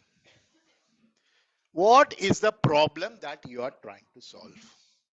And validate the problem with real examples. So if you take up BSNL, you have access to this. You have to take up BSNL, you see what is the present problem of BSNL? What is it that you're trying to solve? So that is one example that you will do. The next slide will say, what is your solution? This is what is the solution to the problem. The first problem was BSNL was a government company, was always stuck in all kinds of problems, and now BSNL has lost out, is not as sharp as this one. They are very funny thing about BSNL is because I worked with them, not for them, is that the most, what is it called, fancy numbers, 000, 111, those fancy numbers were all by the BSNL employees. Whereas they could have made crores by selling that, but it's always the general manager will have 9845000, feel good about it, and he'll not pick up the call. So, yeah, so the point is, they were in that governmental mindset. So, what is your solution to the problem? Second is, what is your unique selling thing that you're doing? What is that solution that you never before solution that you are going to present? Right? And then the competition and entry barrier. How is the current solution compared to the thing? You can read all this. Then how easy is it to replicate your solution? What am I talking about? VRIO. You're getting the hang of it, right? What category does your competitors belong? Easier, challenger, or easy? This is just like easy as easing humble pie. Okay, what's your revenue model? Don't spend too much of time on this because it doesn't involve too much of finance and things like that. Don't get too much. So if you can write something about it, it'll be good. And target market, who are you going after? It'll be crazy if BSNL goes again behind the mobile operator. I believe BSNL can do something else. I believe, what is the difference between India and Bharat?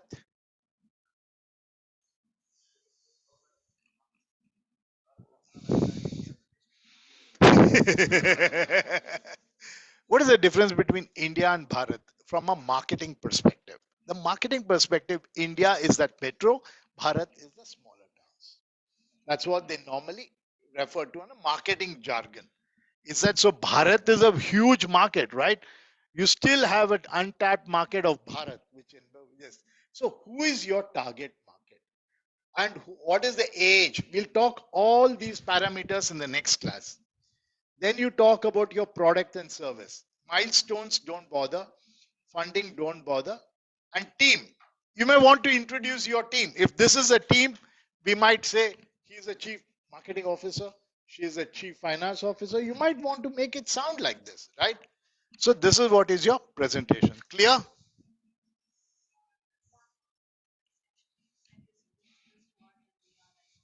Hmm. Whatever you have learned so far, you can do segmentation, targeting, and positioning. Whatever I teach you till the next class. So technically, I want you to attempt the assignment at the end of the third class and second assignment at the end of the fifth class. Right? The two assignments. Okay, enough. Enough for today. Tired, exhausted. Okay. Right.